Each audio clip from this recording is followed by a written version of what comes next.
Hello and welcome to the semi-finals of the Pro Chess League. Well, it's getting very exciting, obviously, extremely exciting. This is, I have to say, a bit of a sad and good moment for me and Fiona, I expect, because it's the last time we're commentating this year on this stage of the Pro Chess. And hello, Fiona.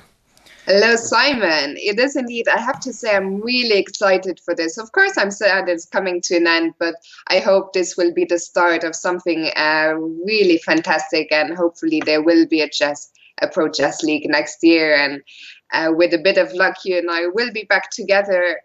But yeah, I'm really excited for today, I have to say. We will see some new players because for the first time, we get to comment on the American teams. We do indeed. And previously, me and Fiona have just commentated on the Eastern Division, and now it's the semi-final stage. So we're concentrating on the two teams, well, the St. Louis Archbishops and the ChessBrahs, which I expect everyone has Yeah, I should heard say about. American and Canadian, of course. Don't want to offend anyone, but I meant the American continent because you and I had been commentating on the European and Asia countries before. So something new for us today. That's right. And, the games are due to start only in 5 minutes. So we're just going to try to take you through a little bit of who's playing and what you've got to look forward to in our broadcast. And first of all, it is the semi-final stages. So some of the big names playing, let's just have a look at them now. And I'm just going to bring up some of these players. And there's so many big names in this match. I mean, previously we've been commentating on Magnus, but this time we've got, well, look at these guys. You've got, like, I would say the kind of saints, because you've got Wesley who's known to be Yeah. a good believer in the Great Lord, and then you've got Eric Hansen, who's got the ChessBrahs have got that rather demonic kind of logo there of the head. So it's kind of I mean, Eric Hansen, of course, he is the ChessBrah himself. He's the founder of this really nice enterprise. They've built a huge brand, I would say. It's not just a Pro Chess League team, of course. They have a YouTube channel, they have a Twitch channel. I think what they do is fantastic. Certainly, and I mean, just look at the pictures of some of the players playing here. I mean, you've even got, I can see Ben Finegold, who's it got himself back in the action. So it's going to be great stuff. And the prizes, we should mention them as well. Let me just bring up and just to tell everyone what people are playing for now. Yeah. Well, look, I mean, this is the semi-final, and whoever wins this match goes through and gets a place in the final, which is absolutely, ginormous, which will be played tomorrow. And there's a difference in money of $7,000. That's quite a lot, Fiona, isn't it? It is Quite a a lot. lot of money. So now is really crunch time. I think both teams will be pumped today to really do their best. They have two big leaders, Wesley, so of course, for the St. Louis Archbishops, and Fabiano Caruana for the Montreal ChessBrahs. And they are number 2 and 3 in the world, and both of them have been doing really well. But the one, of course, who has stood out is Wesley. So he's on an incredible score of 26 out of 28 in this Pro Chess League. Well, I mean, he's phenomenal. I mean, he's like, number 2 in the world. He's Yeah. improving strength to strength. He's a really strong player. I mean, I'm gonna say, let's pick a team. I'm gonna say that the St. Louis Archbishops are slight favourites, having, both teams have got 3 grandmasters in their side, but with Wesley on board one, he's just such a great player at the moment. I mean, I don't want to say anything bad against Fabiano Caruana. I mean, that guy's pretty good as well, Fiona, isn't he? He's He not bad. is Uh, decent. he's decent, so it's going to be extremely interesting to see how Well, if things you go develop. for the St. Louis Archbishop, I'll go for the Montreal ChessBrahs. Okay, I'm not saying I want the Yeah. Archbishops to win. I'm just saying I think they might be slight favourites, but we'll have to wait and see. And And you, yeah. I've done a bit of homework, and I looked at, of course, I read my client's preview, but I also had a look at a very interesting piece by David Proust, who will be commentating later on. Of course, it's not just this match. Right after we finish, the other semi-final will take place with world champion Magnus Carlsen, once again playing for the Norway Gnomes. That's another match. Well, we won't be commentating, but I'm really looking forward to watching that. So the Norway Gnomes against the Stockholm Snowballs. And there was a piece by David Proust, who will be commentating on that semi-final later, the other semi-final. And he was saying that for him, and I think it makes a lot of sense, one of the most important players for the St. Louis Archbishops, besides Wesley, so was their board for Nicholas Rosenthal, who's done extremely well throughout the season. And earlier on, he even beat MVL. So that might be, I think, a good score on board for today might be key to make it to the final. Certainly, and it's just going to be a great match. And we're just getting ready for the games to start, Yeah. and we will bring up the game straight away just to show you the current bracket, as we call it at the moment. You can see that so many teams are started, but there's it's getting lower and lower, and this is going to decide who goes in the final. So it's either going to be, like we say, Montreal or St. Louis, and then in the other group it's going to be the Swedish team, the Snowballs, or the Gnomes from Norway, who are playing tomorrow. So very exciting stuff. And by the way, I think games will start any second now. But before we do that, there was one big change, of course, today. Up until now, in case of a tie, there was always one team that went through thanks to better tiebreak. But today, if we have a tie, we will have Blitz playoffs. So that we could be in for a massive treat and even more chess than usual. Yeah, certainly. It's going to be very exciting to see some playoffs as well. We have a game, and I've just got to show this amazing intro before the game starts while I get it set up. So bear Sure. with us. We have a big game coming up soon.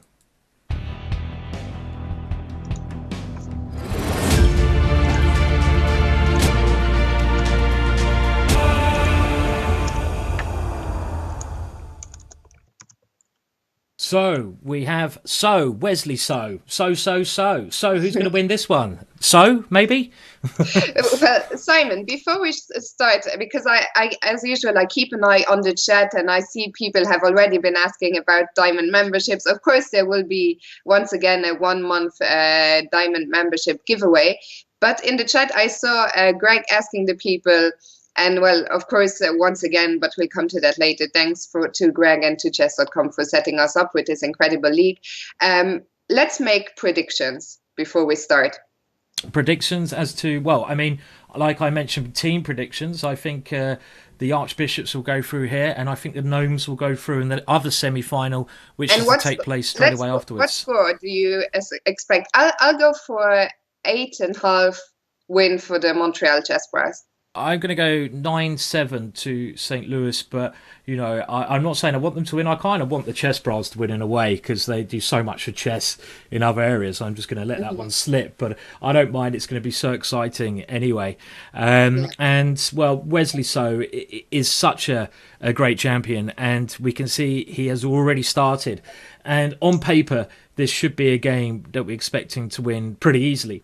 Because, of course, if you just look at the rating gap between him and the board 4 of the ChessBrahs, and let's remind everyone how the setup starts. It's 4 rounds. The winning score is 8.5. So if any team, and you can have a look at the scores, they'll be updated as we go along. If any team gets to 8.5, they win the match. And of course, we start with the top boards of each team playing the lowest boards of the other team. So on paper, Fiona, this should be an easy game for Wesley. It should be, yeah, but we will see. And I mean, I really expect a big score once again from Wesley So tonight. And I think they will need that from him. I think I talked earlier about the importance of the board 4, but I think also just from a psychological point of view, it's important to have your leader rack up as many points as he can. But anyway, let's go to the games now. Certainly, and just a reminder, everyone, before we totally go there, we should mention that the world champion Magnus Carlsen is playing after this match, so do stay tuned. After our commentary, you'll be able to see the world champion. And I can also see, I'm just going to bring up that game because Eric Hansen has also started his game. Yeah. We'll come back and to I think what's happening today to make it easier for us, and especially for you guys to follow all the games, is that the games are starting with a little bit of interval in between them. So that's why I think there is 1 minute or something like that between each game. That's right. Okay, so they don't start. They don't all. But now the 4 games have kicked off, and we will go there.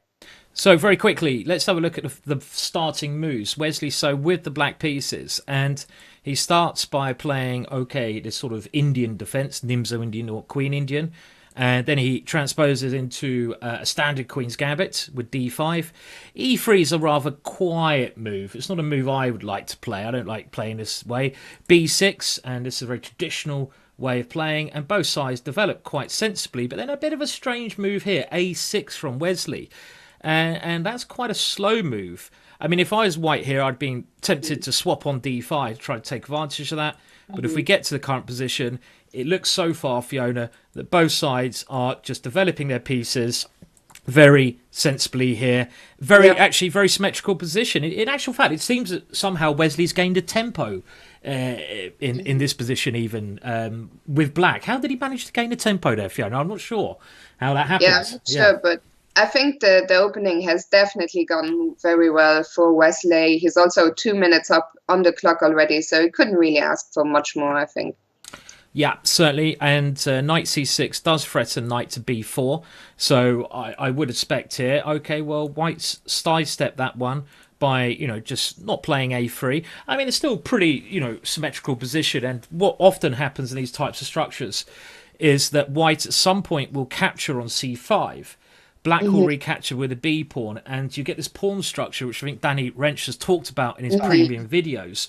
Well worth checking out if you're a premium member in Chess.com. The hanging pawns, and then you've got to see, are these pawns strong or weak? Yeah. I need to interrupt you for a second, because I was just going to say, I think today we will see more sensible games than we've seen so far in the season, because of course there are less games, the stakes are higher. And just as I said that, I see that Nicholas Rosenthal has already thrown Harry up the board against Fabiano Caruana. Well, we've got to go over to that one. And, let's again go from the start very quickly. And Fabiano Caruana, the board one for the ChessBrahs. And he's also got to score very well. Why is Nicholas? I mean, his rating is incredibly low, isn't it? I mean, this is a real mismatch. Over 800 rating points, and we see the opening does start with what we call a closed Sicilian. This is quite an easy way to play the Sicilian system. Favoured by players ex-world champion Spassky, who's a great world champion. And it's a very easy line to play. Bobby Fischer played like this as well with white. And as Fiona said, after some simple developing moves, we see white throwing Harry up the board. Oh yeah, h4 comes. And by the way, Nicholas Rosenthal, I'm not sure why his rating on Chess.com is so low, but his real-life rating is 2169. So it's still a huge mismatch, but he is quite a bit higher rated than his Chess.com rating. Yes, indeed. And h4 is very normal in this position, because you often use your h-pawn when your opponent has what we call fianchetto. And the h-pawn can be used to either attack that pawn or to plonk itself on h6. Now, an interesting decision here, knight e5. And this is attacking this pawn on d3. I mean, if I was white, I'd be tempted to push d4. I'm not sure I'd like this decision of white capturing on e5, because now we can see the pawn structure. He's gone c4. I mean, structurally speaking, this pawn on d3, this is a very simple position, is a chronic weakness. It can't be defended by the e or c pawns, Fiona. And also the square in front of that pawn, the d4 square. I was just going to say, the knight gets such a knight outpost on d4. But interestingly, the knight So the knight hasn't gone to d4, it's gone to b4 to attack that weakness on d3. It has. So it's gone all the way around there, and I have to say, positionally speaking, well, this is quite an interesting move. But positionally speaking, I'm nearly on the verge of saying White's lost. I think his decision to capture on e5 was a terrible positional error, because Fabiano now starts an attack on the king side as well. Yeah. He's got pressure in the center. Where is White's counterplay? I think this has gone horribly wrong for White already, Fiona. I agree. I think for this first round, I think we will see the team leaders get relatively easy wins, I would say. And I think the games 2 and 3, and we should go there, will be the decisive factors in this round 1. Well, I think one of the games really I'm most excited about in round 1, which we're going to go to now, is Ben Finegold, who's a bit of a legend. He was one of the original social media sort of people who started up his own brand, and he's playing against the founder of the ChessBrahs, Eric Hansen. And well, let's go through the moves again very quickly here. We can see Eric has started with an Indian system as well, as we say, King's Indian. Well, should we say Nimzo Indian or Queen's Indian? Yep. And it goes into a Nimzo Indian. And after some simple moves, d6 is a move which often gives White a very pleasant space advantage, as we will see. And White will get the pawn to e4, and he does get a pawn to e4, so he gets these 3 pawns here. Black plays e5 and d5, and you get this type of structure, Fiona, where generally it's thought that White has a small advantage, but it's a very solid system from Black. And later on, Black may well want to push with the move f5, starting attack on the king side. And we see the moves coming in really fast. So White decided to open the a file, and the rooks have been swapped. What do you make of this position? Well, I mean, I would say that White structurally is better, because White's got more space, and White is aiming at some point to push with c5. White's got the 2 bishops. I was just going to ask you, how much of an advantage is the bishop here in this position, do you think? At the moment, I wouldn't say it's a great advantage, but the thing that could be scary is if the dark square bishop does come to life. If the dark square bishop comes to life, let's say White is ever able to play f4 and Black has to take on f4, this bishop can become fantastic then. Yeah. And often, Fiona, in these structures, it's about who can play f5 or f4. If Eric can get the move f5 in, and he often plays sort of knight h5, he can get an attack going on the king side himself. So it's should be a bit better. Okay, that's very interesting that he's gone there. And we see, yeah, I was thinking that as well. I think Black needs to do something as soon as he can, because right now the king is still stuck in the center. And I think we will see what you just said. I think Eric will follow this up by f5 as soon as he can. I'm a bit surprised that he's done it this way, though, because if I was White now, just to analyse very quickly, I would be looking at going h3, when it looks to me that knight has to really go back somewhere like h6. And now this gives White another option of playing g4. And often this is a good way to play, because, as I mentioned, f5 is the main idea. And if I can play this move, maybe this is worth considering for White to try and stop this. Are you not worried about your king's safety if you go h3 and g4? Well, not if Black can open me up, and I can't see an easy way for Black to open me up. I mean, Black needs a pawn break here because it's a very close structure.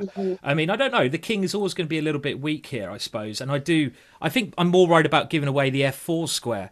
And later on, Black could try to bring a knight into the square. So, I don't know. I suppose it's a bit committal, Fiona, this move. So, well, we can now see that Ben has just played this move h3, and he has gone g4. So he's gone for this idea, Fiona. Okay. And we have a lot of title players, of course, in the chat. I see Danny Wrench is there. Also, Yannick Gozoli, who was playing for the Marseille and Migraine earlier in the season. And he also, he thinks Black is totally fine. I'd imagine so, yeah. And Greg was saying that Black may go f5 anyway. I guess he means after g4, so in this position.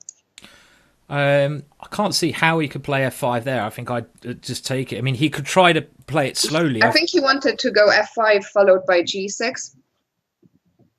Okay. I think he has to go G6 first, then F5. I mean, I think F5, I'd just take that pawn, but you might be able to prepare this slowly, something like G6 and then F5, something along those lines. I think could be a decent way to play. But I don't think Ben's in such a bad position here either. Yeah. You know, I mean, he could even now maybe even consider going H4 and try to play H5 because the only way black can break with a pawn break on the king side is G6. So if I get my pawn to H5, this could really affect that. But should we go to the last game that's Let's go going to on? the last, Yeah. but this one is very exciting, and I could see it blowing up any second. So I'll keep an eye on it, and we will come back to it as soon as something big happens. So let's check out the last game between Alexandre Loysier and Varjan Akobian. Yeah, and Akobian, very good player. You know, we all know how strong he is, and he's a very good positional player, very hard to break down. And he has the black pieces here. And again, these two matches on boards 2 and 3, they're the ones, Fiona, aren't they? Which I think are going to be closer on paper because Yeah. Fabiano should win, Wesley should win. These two could give either side a very important start. And we actually, I Absolutely. mean, talking about the hanging pawns, Fiona, we got exactly that structure that we spoke about earlier. You know, we mentioned when white takes both of these pawns. This is an example. We could see the same pawn structure in the Wesley So game of these pawns in the centre. Are they strong or are they weak, Fiona? That's the question. It's hard to say at first sight, but I'm never a big fan of playing with these pawns. But we shall see. What do you think about this position? I mean, do you think the pawns are a strength or a weakness? I think it's hard to say. Yeah, I mean, one thing that we might see later on is that black black would love to play c4, something like this, or d4 at the right moment. Otherwise, they could become a little bit weak. I mean, if I was white here, I'd probably just try to put a rook on d1. And he has gone c4 straight away, actually, which is a little bit surprising, but he seems it seems that if he can play it, why not play it? Because now you get a transformation of pawns. Let's say I take on c4, you capture back, and you have this lone pawn. Is that a strong pawn or a weak pawn? It's still not clear because it's a pass pawn, but it's It's a also fast pawn. it's also an isolated pawn, so it can be Exactly, yeah. hard to attack. So I think this game's very close, Fiona. I'd say anything kind of possible at the moment. Agree. Yeah. Quite double-edged Very double-edged position position. here. Yeah. So should we go back to ball one and let's see? Let's go back to Wesley. So, and once again, Okay. remind you, well, that's the other game. We'll come to it later. Yeah. So let's go back to Wesley. So against Elias Usadek. Quite a lot has happened here. Indeed. So, well, Wesley, rather than allowing white to take on c5, where we see that hanging pawns, he's captured on d4 first. And after an exchange on d4, a multiple exchange, we have a very symmetrical pawn structure, which means it's going to be pieces that decide the game, because when the pawn structure is symmetrical, you're not going to win by a pawn move normally. So who's got the better pieces? Let's get to the current position. White, of course, would be very happy to get a draw. That would be a brilliant result. And I think with this move, knight e4, Fiona, we can see that black has slightly better pieces.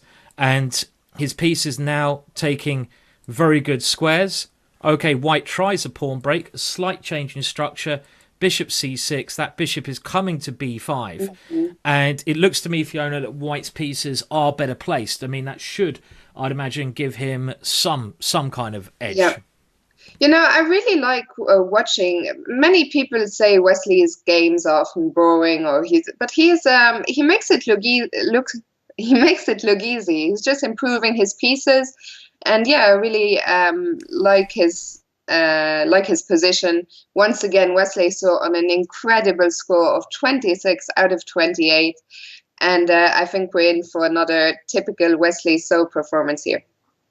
I think he's definitely got an edge here. And if I was Wesley, I mean, he must be quite happy. He's got a small advantage. I mean, it's still very hard to break down because it's so symmetrical. And white's a4, I think, was quite clever because he may have created some pawn he can attack later on. Now, Fabiano seemed to be doing excellently.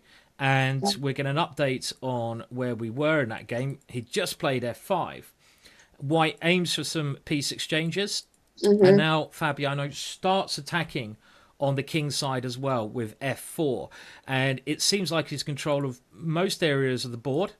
And he now attacks d3, so white has to defend that pawn. And, well, with some manoeuvring going on, okay, white is at least making life a little bit difficult. And now look at this move. Pawn takes g3. Wow, it's gone bonkers, Fiona.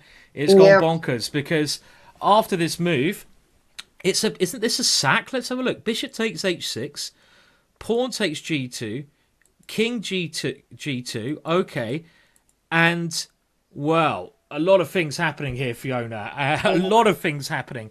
Queen takes h4. They're both sacrificing material here.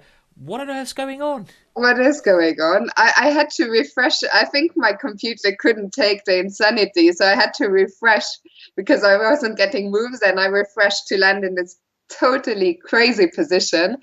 I'm not sure what's going on here. It's a very strange position, and well, white has played rook h1. I mean, this is the kind of position where I thought Fabiano was completely in control. I don't want to doubt him, but now I'm not sure he's completely in control, because rook h1 I think is a very clever move in some ways, but I don't know, because you're threatening bishop takes e6. It's a clever idea one way or the other. I mean, if black takes on h6, bishop takes h6, and maybe white's doing well there. So I don't know. This just seems very messy to me. Very messy at the moment. Very complex position. Yeah. So queen f6 played, F6. and I suppose, I mean, the white king is weaker. That is a problem. The white king is certainly weaker than the black king. So that is something which could play a part later on. There's a capture on f1, and now maybe there's this big check coming here. I don't know. I mean, if I was white, I'd probably want to play c6, keep at least some asset on the queen side. And that is one thing that I think white should consider in this position. The question is, if I go c6, is there anything after queen f3? Let's have a look. So queen f3, I'm going to try and just go king to g2 and hold off as much as I can. I'm a bit scared. Don't get me wrong. King h2. Sorry, king h2. I'll go. Yeah, I think so, and try to hold off this position here. And instead he hasn't done that. So Nicholas Rosenthal, just to remind you, probably the best board 4 player of this first Pro Chess League season, beat MVL earlier on. He hasn't. So he played queen e2 to stop any checks. So let's have a quick material count. Black a pawn up. Again, the reason I don't like this idea, is that the problem that white has now is that he's given black an advantage without any risk, because black is material up as well as still having some kind of initiative. I think he probably had to try c6, whether it was good or bad, because these endings now, I mean, the one saving grace for white could be the bishop on d7, but black is getting a rook to the open file. There's no way white can contest that. Technically, this is just winning winning now. So certainly. I agree. So how about we go back to maybe Eric Hansen's game? Yeah, let's have a look. Critical game, and this was a very exciting game. And the last position we saw, I think, was after rook g1. And be interested to see how Eric maneuvers his pieces here. Knight to g5, rook to g3, and now rook e8 is simply trying to get this very important maneuver in, I think, that we mentioned before. Knight f8, trying to get the knight into f4. And white does get Harry going. Harry. And now bishop b2, and okay, h5. And this is something I'm surprised Eric allowed, because this move really cramps black. I like white's position at the moment. I like the way Ben's played this. Bishop d7. Now the king tries to find a bit of safety. White has space advantage on both sides of the board. g6, bishop c1. It's not terrible for black, don't get me wrong, but it's one of those positions that could come to life at any second. So let's have a look. Now the first pawn break, c5. And remember, I think this could be a key win, Fiona, if Ben wins this game. A massive win. So Yeah, I have to say, when the last time we looked at this game, I quite liked Eric's position, but now I'm not so sure anymore. yeah, Um, I mean, what's he doing? The danger you have in these positions with black is if you can't get your f5 break in, and mhm, Eric's played this very slowly, you could just, you're going to suffer in space. Your pieces are going to get cramped. Ben's got the typical c5 pawn in break first. He has mhm. ideas and now going either c6, Six. completely getting the Yeah. bide on that side, or even he can consider taking on d6 and coming in with his queen. Hmm. You know, both of these lines seem a bit tricky for Yeah. Eric. I I mean, mean, if you're black, how do you even stop C6? it's very tricky. How do you get Yeah. any counterplay here with black? Yeah. How do you get any counterplay at all? Well, Eric's played bishop over to try Oh, and create some and okay, well, I can't believe it. Okay, well, that's yeah. strange. Oh The, dear. so Did you Ben see that? Finegold offered a draw, I believe, after taking on C5, and Eric Hansen played on. So Yeah. he is definitely not evaluating the position. This doesn't see the position the same way we do. I mean, I always think that when you have a comfortable position, this must be comfortable for white, and you think, okay, I'll offer a draw. It's a bit of a sign of weakness Hmm. because okay, why offer a draw? I mean, okay, black. Eric's played this bishop a4 is very clever. He's getting quite active now over on the queen side. Hmm. It's probably not that bad for Eric at all, actually, but it's Yeah. still brave for him. And I think he knows he has to win for the team, really, in Hmm. this game. So, And by the way, we have two results in already, and the top players for each team clinching a win. Wesley so against Elias Usedik and Fabiano Caruana against Nicolas Rosenthal. yes, and that was as expected. Caruana, or Fabiano, but got that very good ending there. And Wesley also seemed to play a great game. So the two key games, this one, which we just stay with, I think, don't you, Fiona? Because it's really Yeah, getting sure. exciting.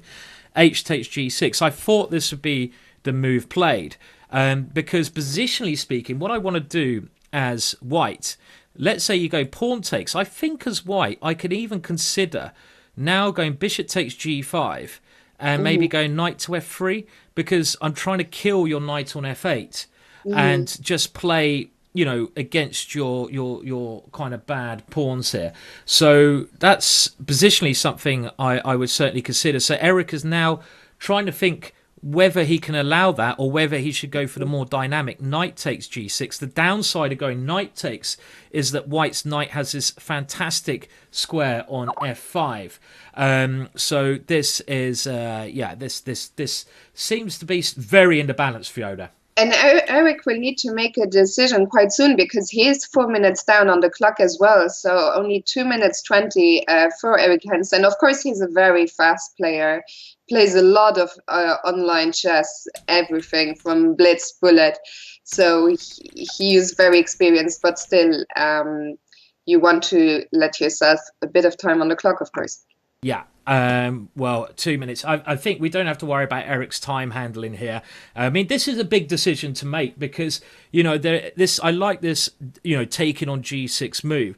I still think everything's in the balance in this game at the moment. Let's Hmm. very quickly go to the other game just so we can see what's happening there, shall we? Yeah, So, so let's go to Alexandre Loysier against Akobian.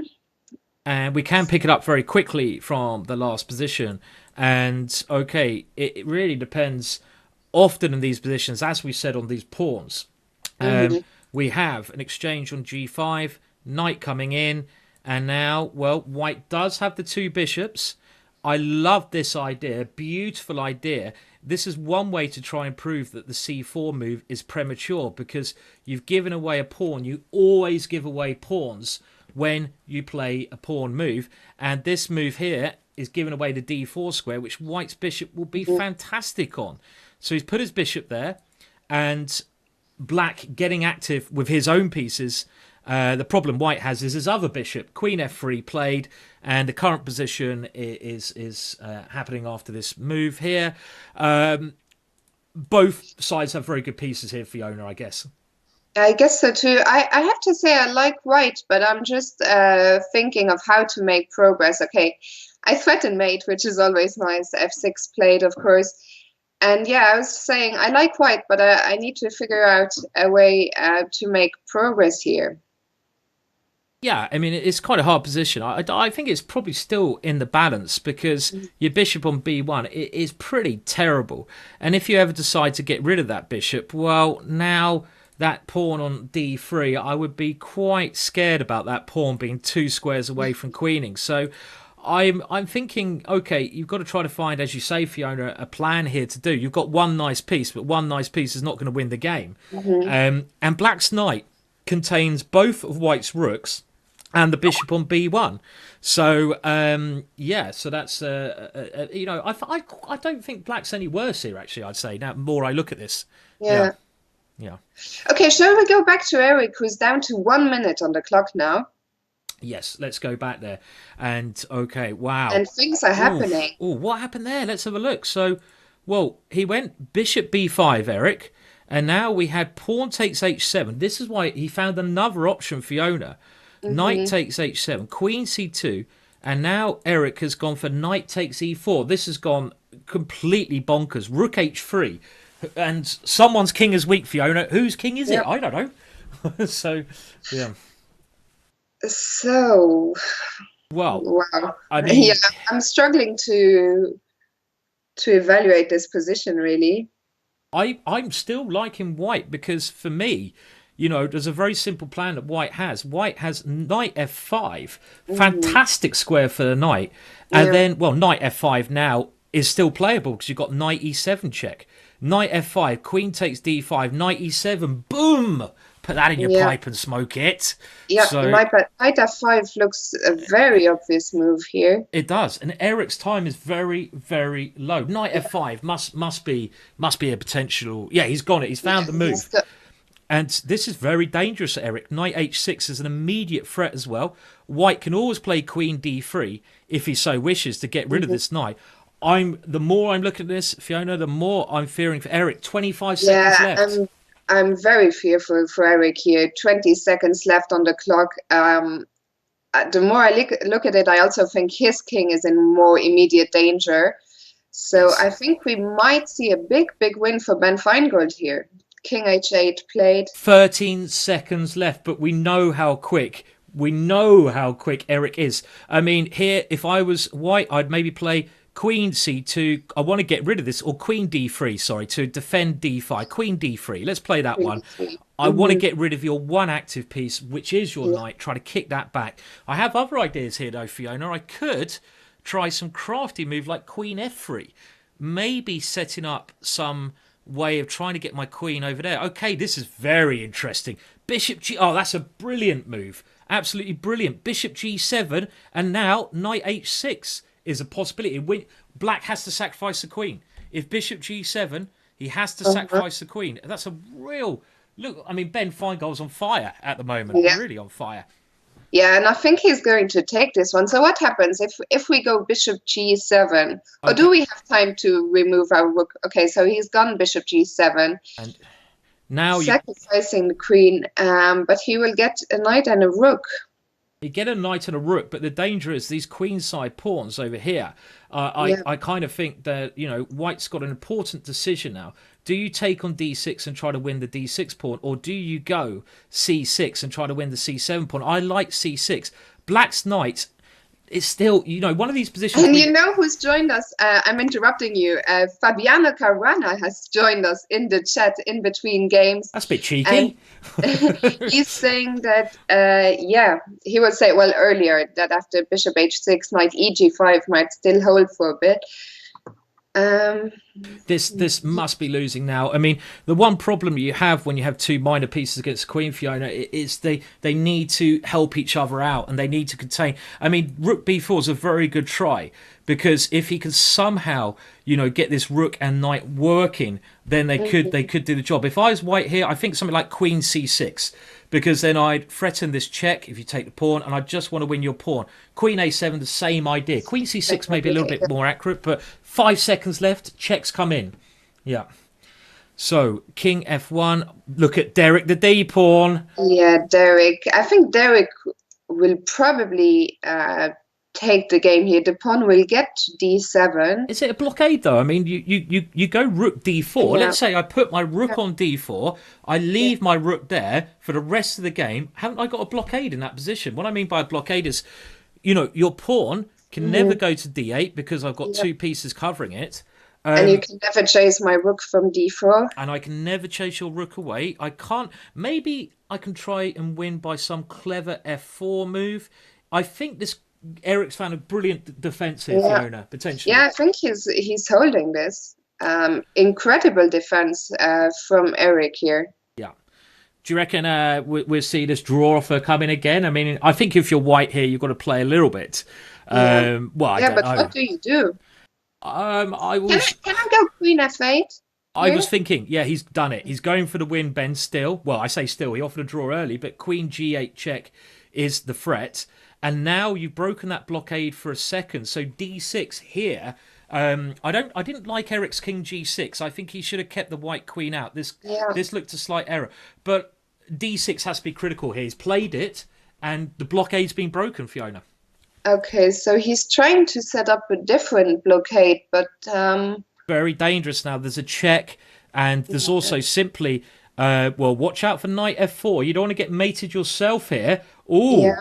Ooh. So what? Okay, what if I give a check on h5, king f4? Well, I check on h5. I can even maybe. You can go knight g5. Maybe go knight g5.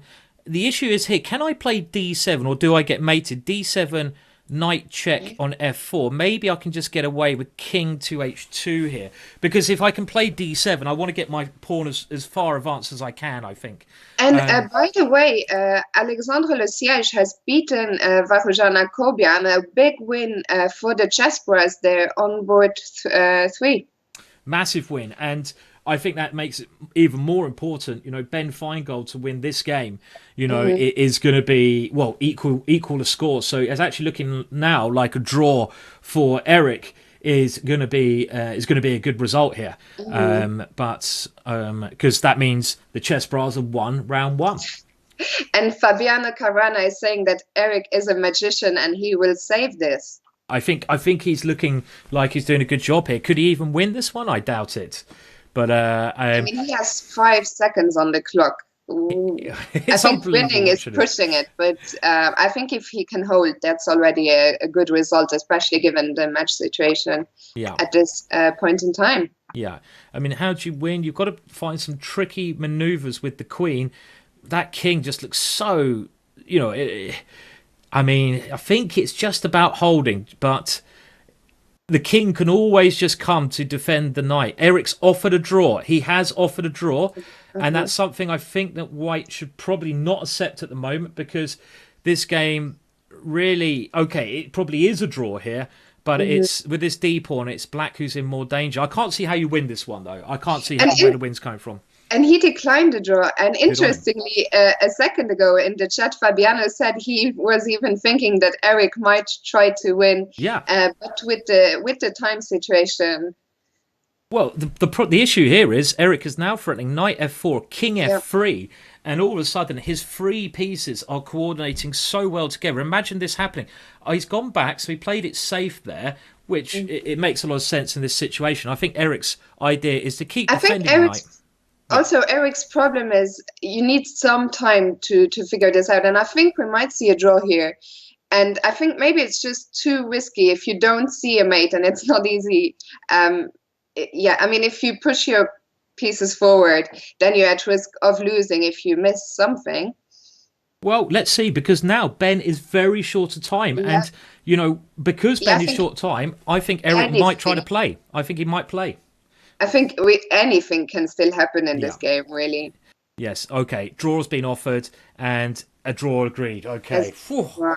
But that was an exciting game. That certainly was. With this draw, the Montreal ChessBrahs clinched the first round 2.5, 1.5. Indeed. And we're going into round 2 very soon. And great start for the ChessBrahs there, Fiona. I guess the most important game there really was Alexander getting the win in that game, and it was a very important win. And there's going to be more close games now. Which game are you looking forward to most now, Fiona?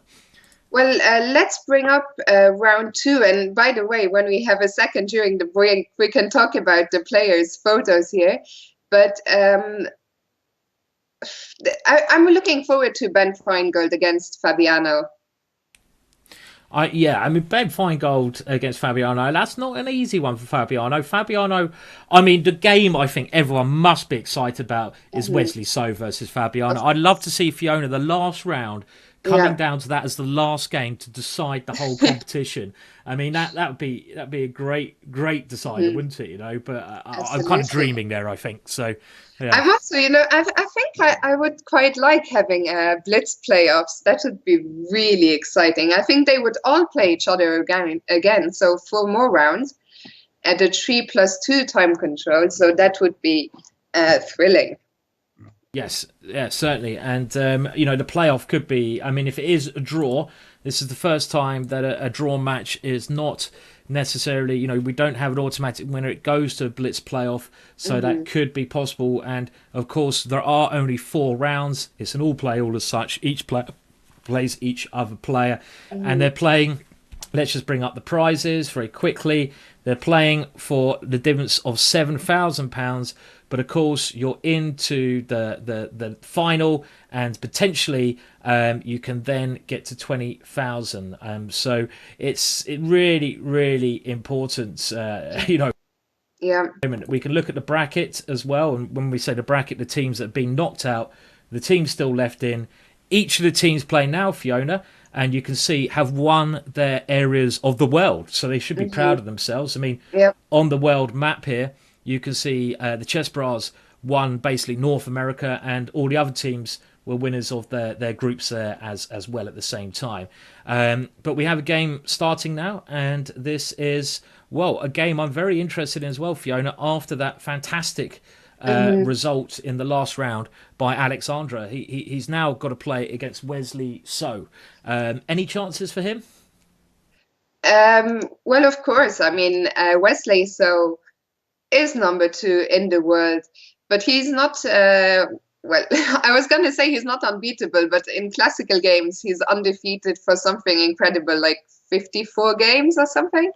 So he's a tough nut to crack, but of course, why not? Yes, he certainly is. And, we see quite a standard Spanish opening now being played at the moment, with both sides playing in typical manner. And, Wesley playing a line that Kasparov used, actually, I believe, to defeat Karpov in those famous World Championship matches from old, which everyone should know about, the old encounters between these two players. But all the pieces remaining on the board, so it looks like it could be a very interesting game, Fiona, this one. Absolutely. I'm always, me, I'm happy if I have an e4 opening. That's more my cup of tea. Of course, they can also be very positional games, but I think this should be good. And it's really funny to see Fabiano still in the chat when his game is starting any second. So it's really good to have him here with us. I hope he's not listening. Well, I hope he's not listening to the commentary when he's supposed to be playing, Fiona. He certainly doesn't want to listen to any of our advice, because I tell you what, if he listens to any of our advice, he will lose all of his games. Yeah, so, I think listening to us while they're playing would be very counterproductive. Not a good idea, Fabiano. Don't listen to us. Just want to make that clear at the moment. So, yes. But we have...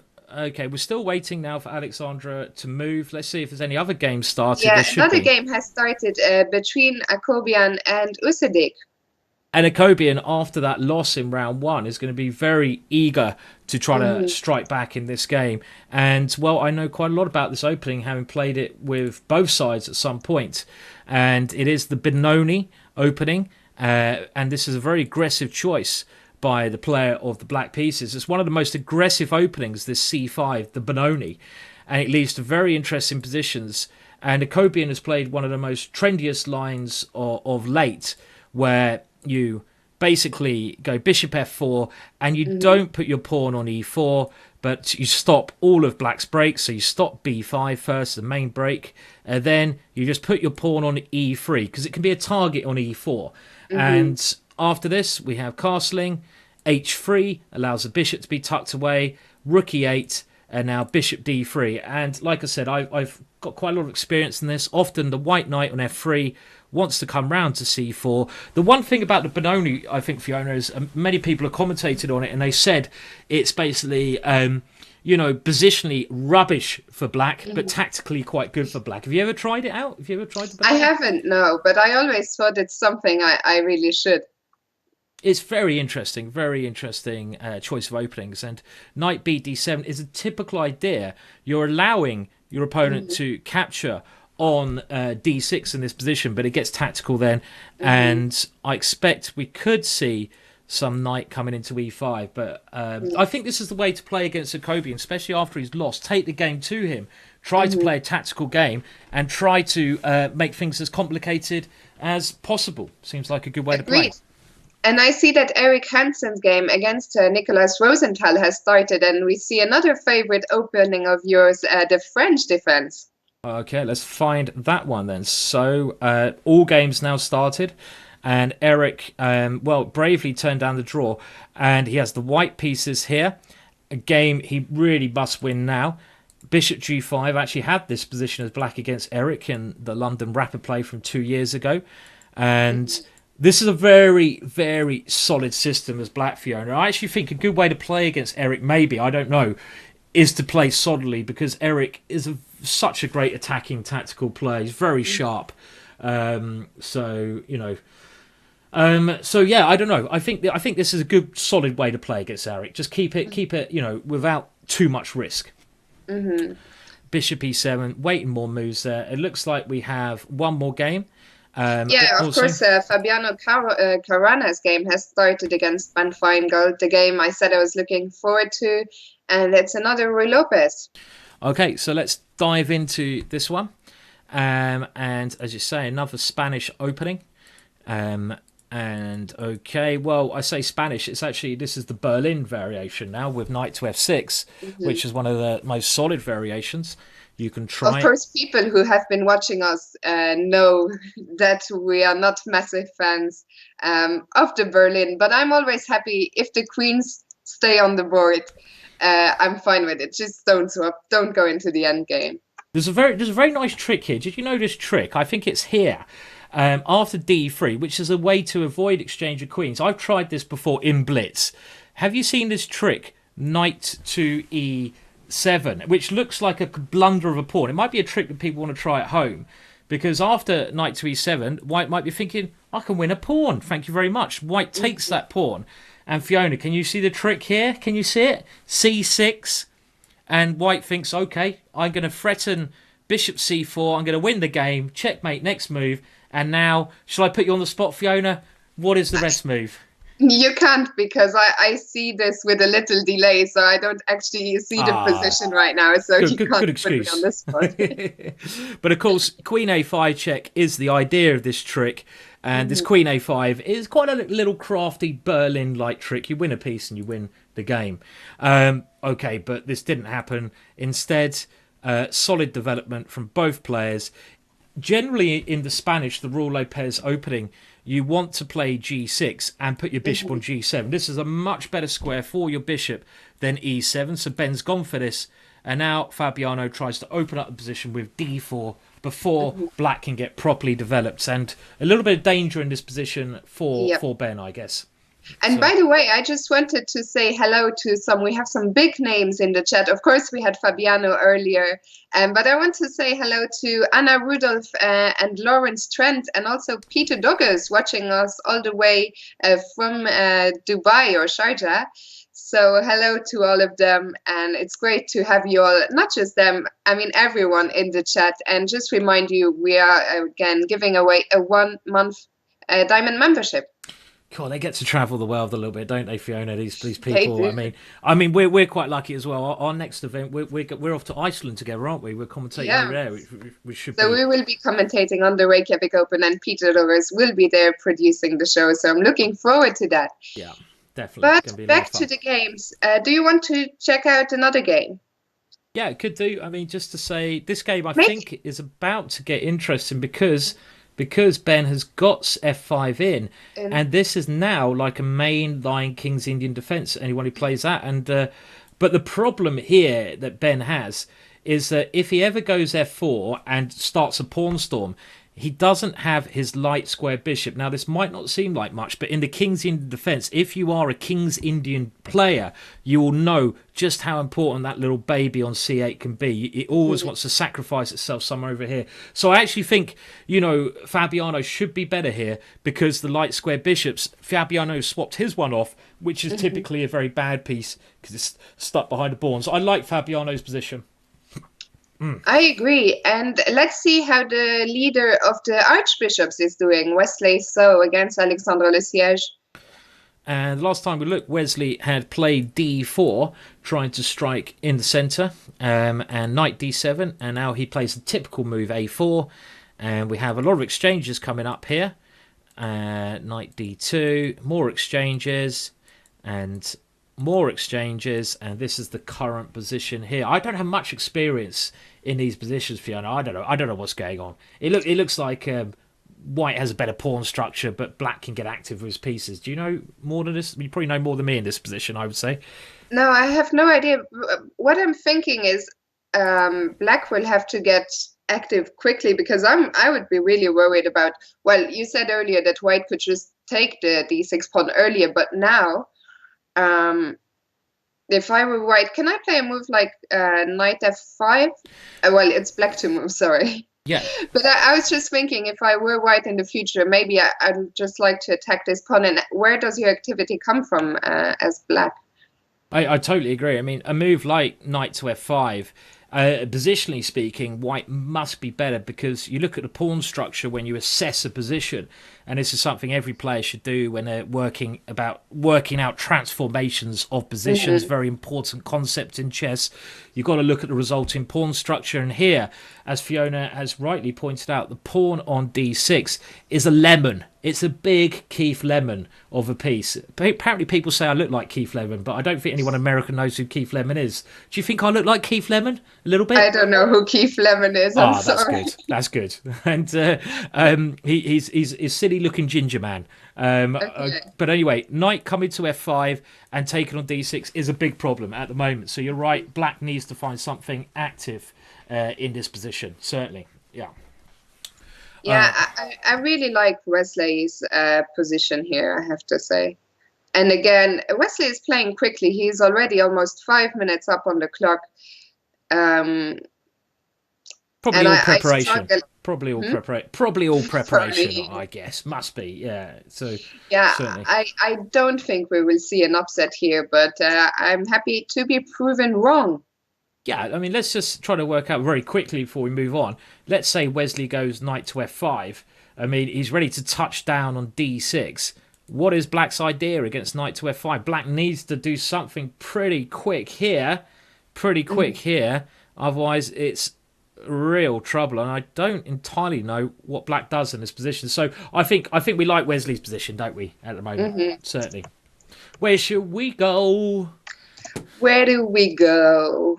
Let's go back to Eric Hansen, who has castled queenside, and things are happening here. Things are happening. So French defense. This is a game Eric on paper must win, and we do have opposite side castling. This suits Eric's style. Both sides are going to have to get attacking very soon. I always prefer White's position in this, and in these kind of structures. H4, Harry. There was a famous, did you hear this famous philosopher, Fiona, once said, "Thee who pushes Harry the first becomes enlightened in life." And that famous philosopher, I think he was from the old days of Buddha. Always rings clear in my ears. And he who pushes the H-pawn, Eric, will have enlightenment. I think that is the case here. So, okay, bishop takes d2. And now Black tries to start something. This is the current position, Fiona. Is Harry going to land? So. Is Harry going? I have to say, I'm slightly surprised he removed the rook from h1. But of course, he had to defend the knight. Because I was already dreaming of rook lifts via h3. and just go for the mate or push Harry further. But of course, White had to do something about the knight on e5. Yes. The problem here is, I mean, if black can sort of take the pawn back on c5 and get, knight to b4 in, black would be fine. But you can't take that pawn because knight d7, I'm assuming, just wins some good material there, the exchange. So you have to be a bit, you have to work a bit hard to win this pawn back. And the bishop on d3, it has something to aim at. It has its opponent's king to aim at. On the other hand, the bishop on b7, that doesn't really have much to aim at. It might look like a good piece, but it's not really doing much. So I still really like, I'd say, White's chances here. But how does White generate attack? Maybe, I don't know. Well, what does Black do first? Let's say Black goes rook d8 to try and stop the threat of knight in. How would you start throwing pieces at me if I was Black here, Fiona? I guess I would go h5. Harry, thee who pushes the h-pawn first in life becomes enlightened in the next life.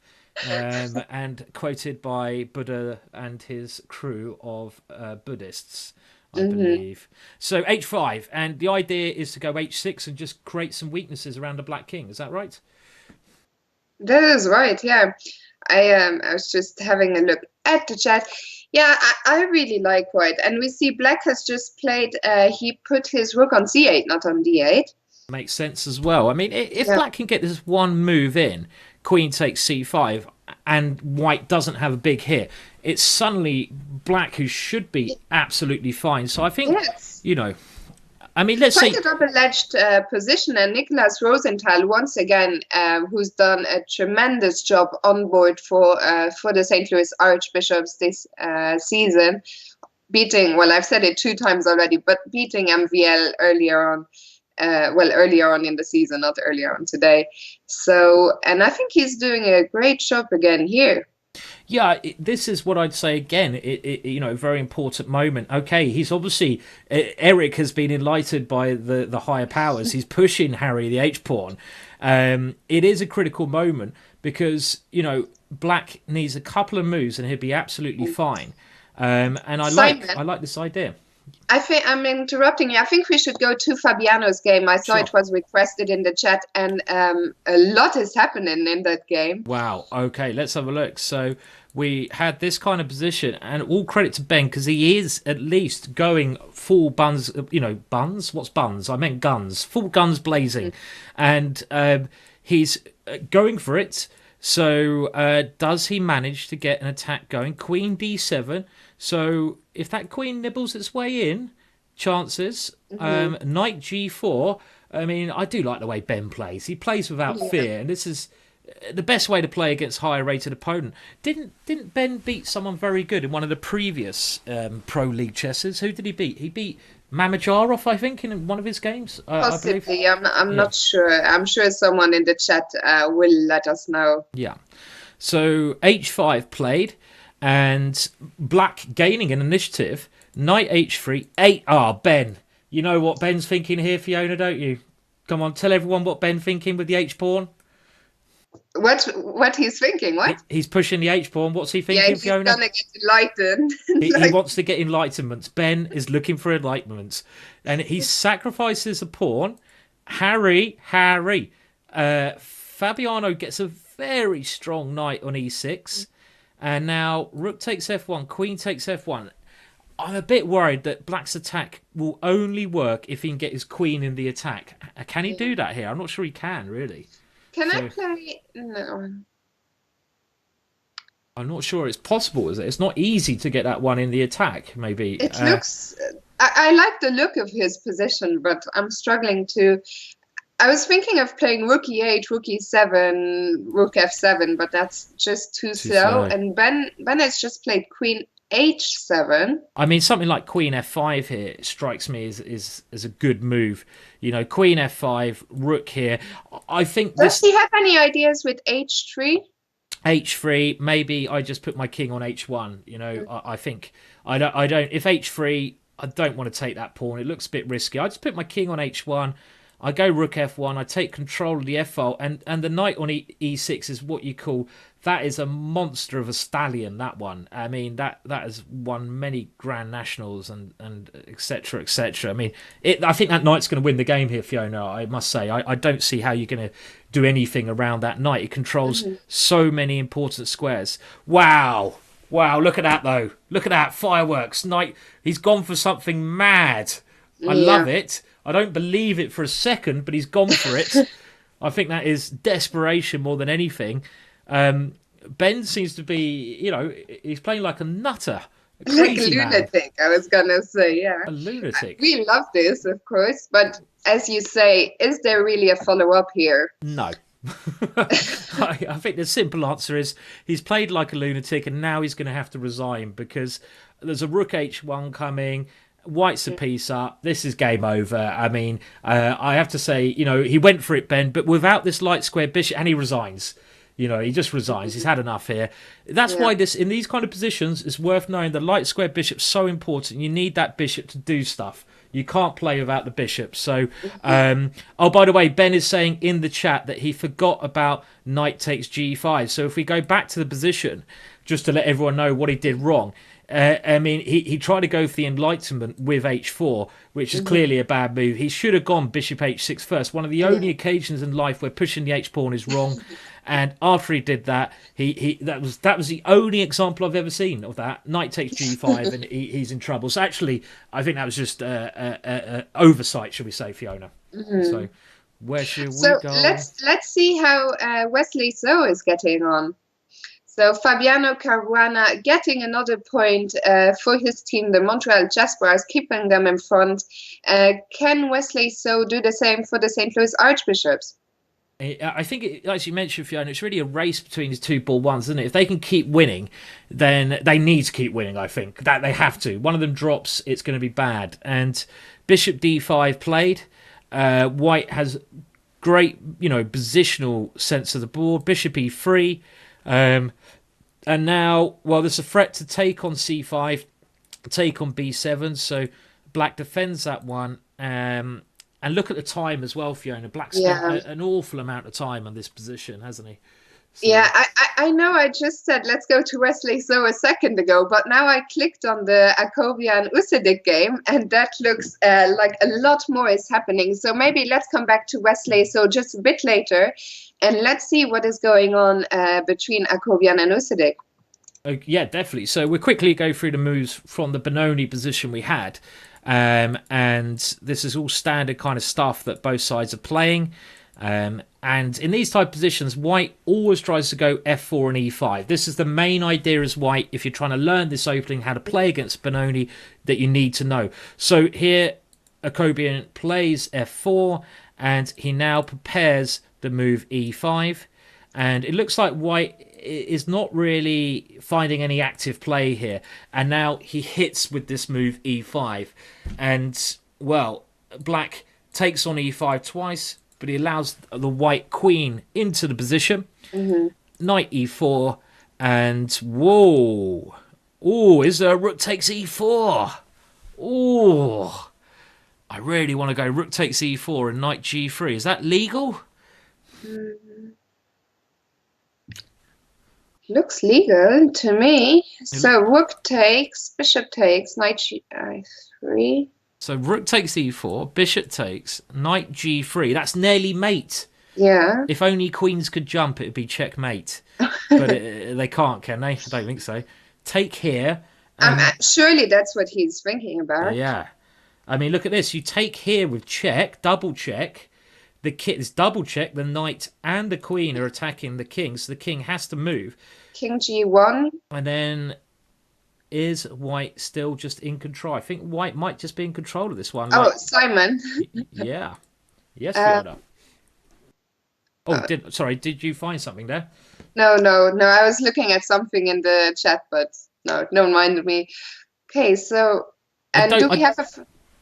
We don't have a move. I mean, he's got to move soon because he's got a minute left, and I can't see rook takes e4 working here, but maybe you should play it anyway because you need a good move in this position, though, and I think White's just about covering everything, just about.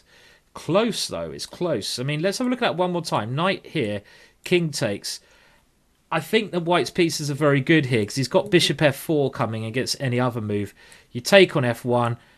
I mean, if everything gets exchanged here, it's the black king which is in serious danger. I mean, maybe you can play this position on with something like queen d6. Maybe this is okay, this kind of position. Maybe this is even very okay if rook f8 coming. Is this okay? What did he do? Did he go for this? So he played bishop f5. Okay. Good move. Actually, that could be even better move. Yeah, so to eliminate the knight on e4. Yes. And the key idea is to get rid of that knight. So you've got knight to g3 check. Actually, I like that move. That makes a lot of sense, Fiona, because, well, the key line now must be queen takes queen.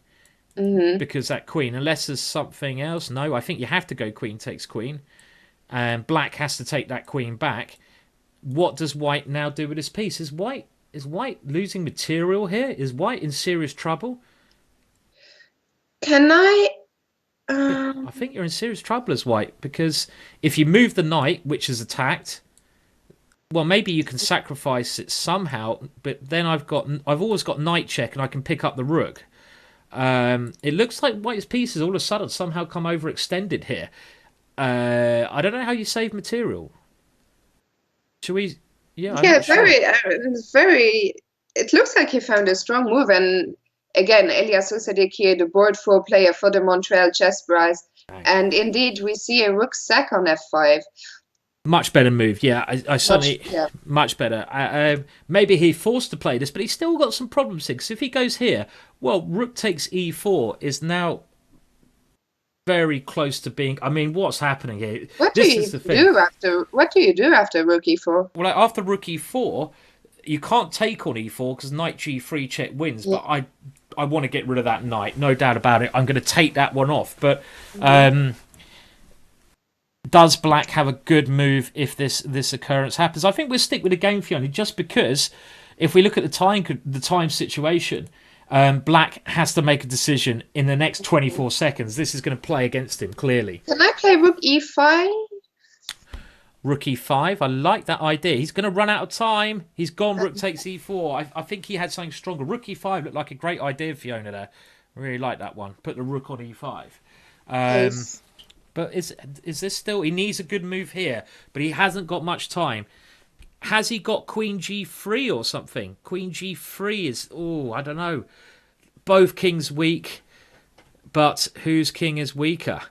What's happening? And what counter materials? So white has... Well, I guess material will not be the decisive factor in this game, but so white has a pawn for the exchange. Again, I'm not sure what's happening here. Maybe black is totally fine. Maybe. It kind of seems like the black king should be in more danger somehow, but I'm just not sure how. I mean, maybe even some crafty move like bishop d2 here, with the idea at some point trying to get my bishop to this square. Get it? Because there's one line I'm looking at. Bishop d2, rook takes rook, bishop takes rook, bishop e5, and now e6 seems to be a lovely move here. Bang! Put that in your pipe and smoke it, because the point of this move is, if you take with a queen, I've got queen takes h7 mate, and if you take with a bishop, well, now my bishops come to life. Check, here, check. This must be winning, this variation. So, I don't know, this bishop d2 is keeping the game alive, I feel, somehow. Absolutely, and Fabiano has joined us again in the chat, and he was also saying suggesting bishop d2, and bishop d2 has been played. I'd say I'm concentrating the chat on Twitch, because otherwise my computer gets a little bit overloaded, so I'll be keeping an eye on people on the Twitch chat when I get a chance, but I'll have to say hello to Fabiano as well, and he's obviously picking up some great tips from us, Fiona. So d6 is critical here, isn't d6 very strong, Fiona? I mean, this is the kind of move which to me looks like it's a good discoordination move. And especially, I mean, we haven't talked about time situation yet, but we should. And also, no, later on we'll have to. Yeah, what I was going to... Sorry about that. But the play with the black piece is very short on time. Only 4 seconds on the clock. And as you say, maybe d6 is critical. He didn't He's play it. played bishop c3. I'm surprised he did that, because now, okay, he can flick in d6 now, but I don't get why he didn't play. Well, this doesn't look too scary for black, because black's queen surely can just sit on g7 to cover everything, and then you get, isn't black? I mean, time wise, black is a serious doodah here. Whatever doodah is. What is doodah, Fiona? I don't know. I was just saying that I was just in the chat, and Fabiano was saying that d6, queen g7, bishop takes h7 was winning. Aha, so I did have the right idea then. So, because the way he's played this, Fiona, black is just much better. Black, if black doesn't lose on time, I think black should be better anyway. But I mean, bishop c3 was such a strange move. I'm just struggling to understand. yes, yeah. I mean, it was a very, very strange move. But I mean, we got to stick with this one, because look at the time. The time is key. And can he do this for 4 seconds? I don't like it with 4 seconds. I still take white. And maybe now that he's taken on c5, white's probably, actually, white is not worse here, is he? He's even better, probably. He's got 2 pawns to the exchange anyway, so I don't think this is terrible for white. I expect white will still win this one. He's just trying to make it difficult, you know. So that's the thing, I believe, you know. And do you want to stick with this one, or do you want to have a quick look at Eric Hansen against Nicolas Rosenthal? Let's go. Yeah, let's move over to Eric, Fiona, because I expect. And just as I say this, Wesley So has won his Wesley game. So's won. Seems to be on great form, Wesley So. So I think this match is just going to be so close, Fiona. I think every half point is key, and I think Eric, let's go over there, because he will need to win a lot of his games for the team to win. And is he short of time? Seriously again? No, he's up on time. Let's see what he did. Well, he pushed Harry. He knew his philosophy, and he keeps it safe. And one of the things he wants to do is try to get a piece in on this square. But black's pieces look fine as well. Black has very sensibly placed his pieces. But the first tactic, the knight does come in. And how is this standing now? I like white's position. I think the h-pawn could be a winner here, maybe. Could be a winner, that pawn on h6. Oh, Simon, just as we go away, and we miss a checkmate in the Akobian. Akobian did checkmate Elias Usyk. Okay, shall we see how he checkmated? Because this game we can come back to. And, well, I'll get the current position as there. So the checkmate, and it was all down to the time at the end.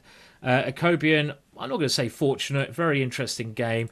Oh dear, that was a bit of an embarrassing end in this game, because, well, he only had 4 seconds left. And d7, that's the kind of move you need a buzzer, isn't it? Like saying, computer says no. Queen takes f8, checkmate. Oh dear, oh dear. What a game, though. So, well, the last game is key, because let's just remind everyone, it's 3.5 all in the match. So close, Fiona. 3.5 all. I think we're in for a real treat here today, and it could come down to your dream scenario from earlier on with Fabiano Wesley decider in the last round. Oh, that'd be great to see. Yeah, certainly. It'd be really good to see. So let's have a look at this last game, Eric Hansen against Nicolas Rosenthal. I mean, again, we have talked about this player who I didn't know at all before the league started, but Nicolas Rosenthal, who's been doing really well. And again, in this game, he's been holding his own quite impressively, I would say.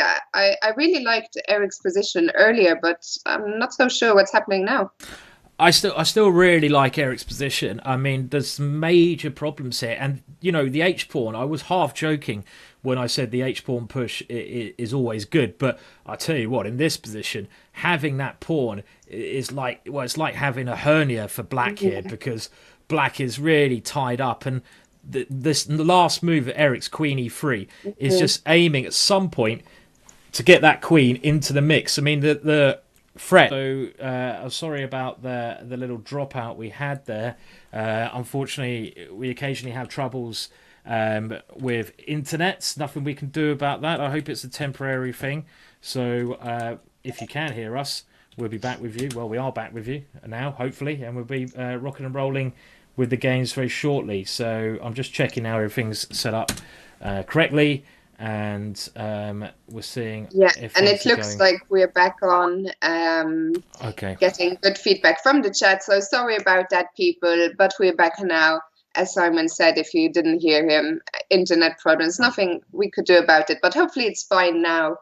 And while we were away, Eric Hansen won his game against Nicolas Rosenthal, thus giving the lead again to the Montreal ChessBrahs.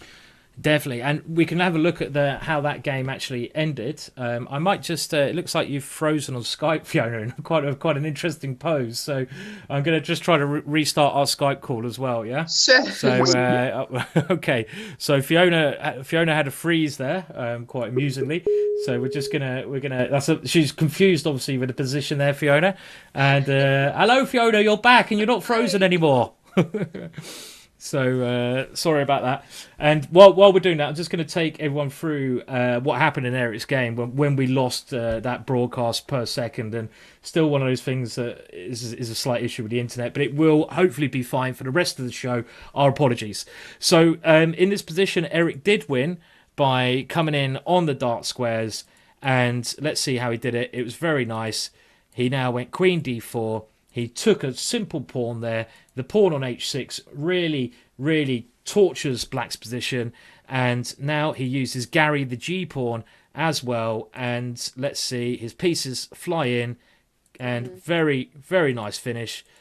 We can see that, well, that's just a bit cruel, that is, what he's doing in this position. B3, no defense here. And Rook G7 obviously wins the game there. So they're a point up at the moment, the ChessBrahs. It's funny that the game also ended in checkmate. So 2 games in this round being decided by checkmate. Yes, by actually going all the way to the end, and we're just waiting for the games to start in round 3 now. But at the moment, it looks like your team's doing well, Fiona. You were predicting the ChessBrahs, and the ChessBrahs are at the moment the team to watch. No. Yeah, absolutely. And I always think also the ChessBrahs, they are a group of friends, and I think that, well, no offense to St. Louis, I don't know them. I don't really know anything about them, but I know the ChessBrahs.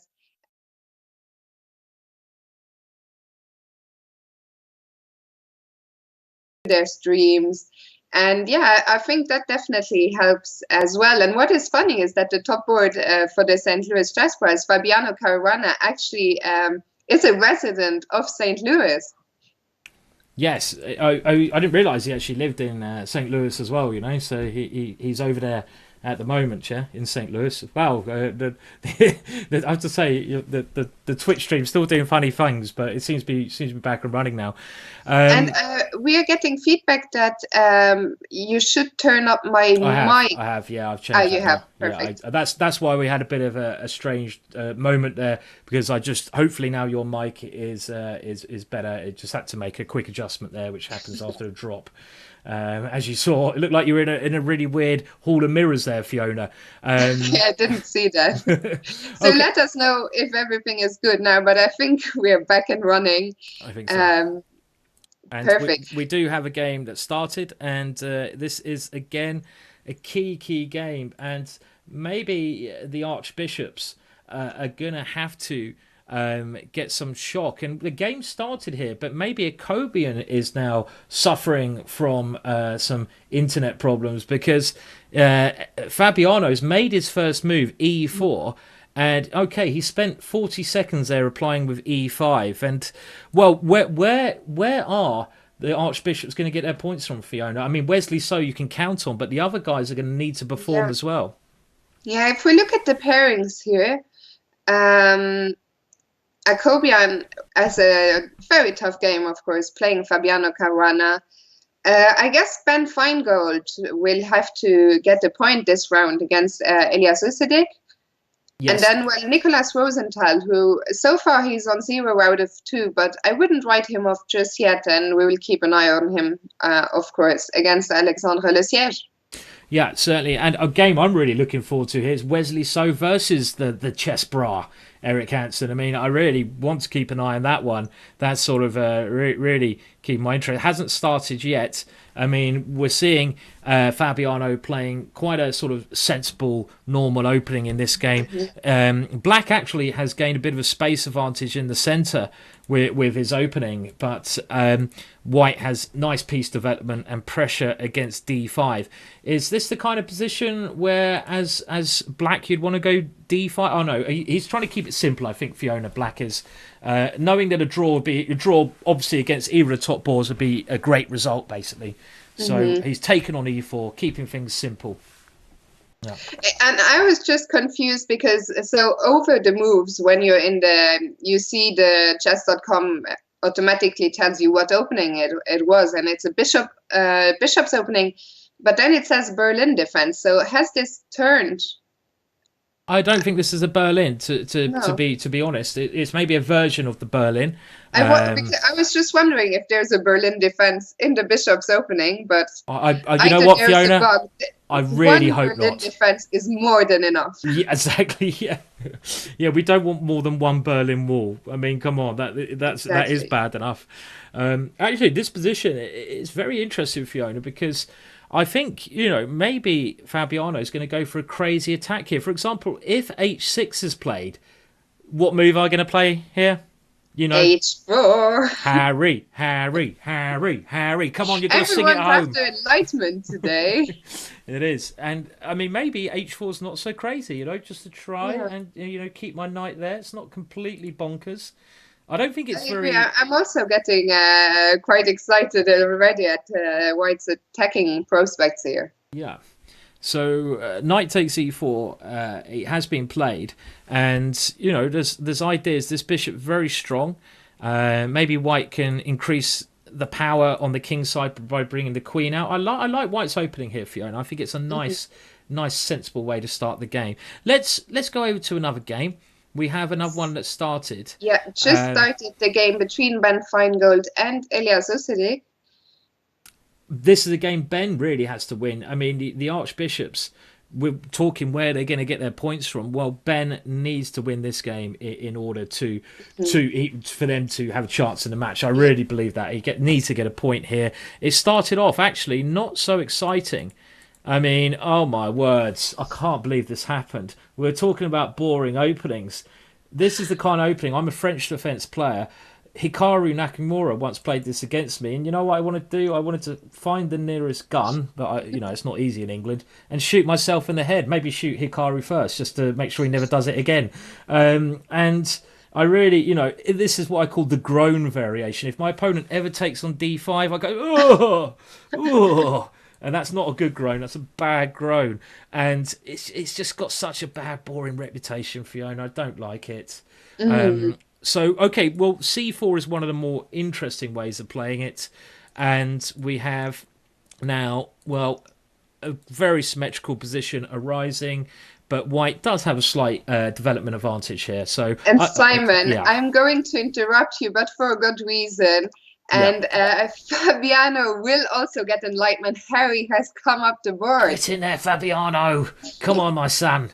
Okay, where is he? Oh, no, that's not his game. Where is he? Oh, yeah! I told you he's going to get Harry in the game. I told you this boy is looking for enlightenment. And we did say one thing you should do as a chess player, if you want to become on the road to chess enlightenment, as strong as Fabiano, one of the strongest players in the world, what you got to do is throw Harry the H-pawn up the board, attack your opponent's king, checkmate them. I lovely Fiona, lovely stuff. We love it. I like that, yeah. And what's the idea of that then? I mean, we did talk about it briefly before, but do you want to go over some of the other ideas behind that the Harry 4 move? So, well, it has multi. Of course, one thing you might want to do is just push Harry as far as you can.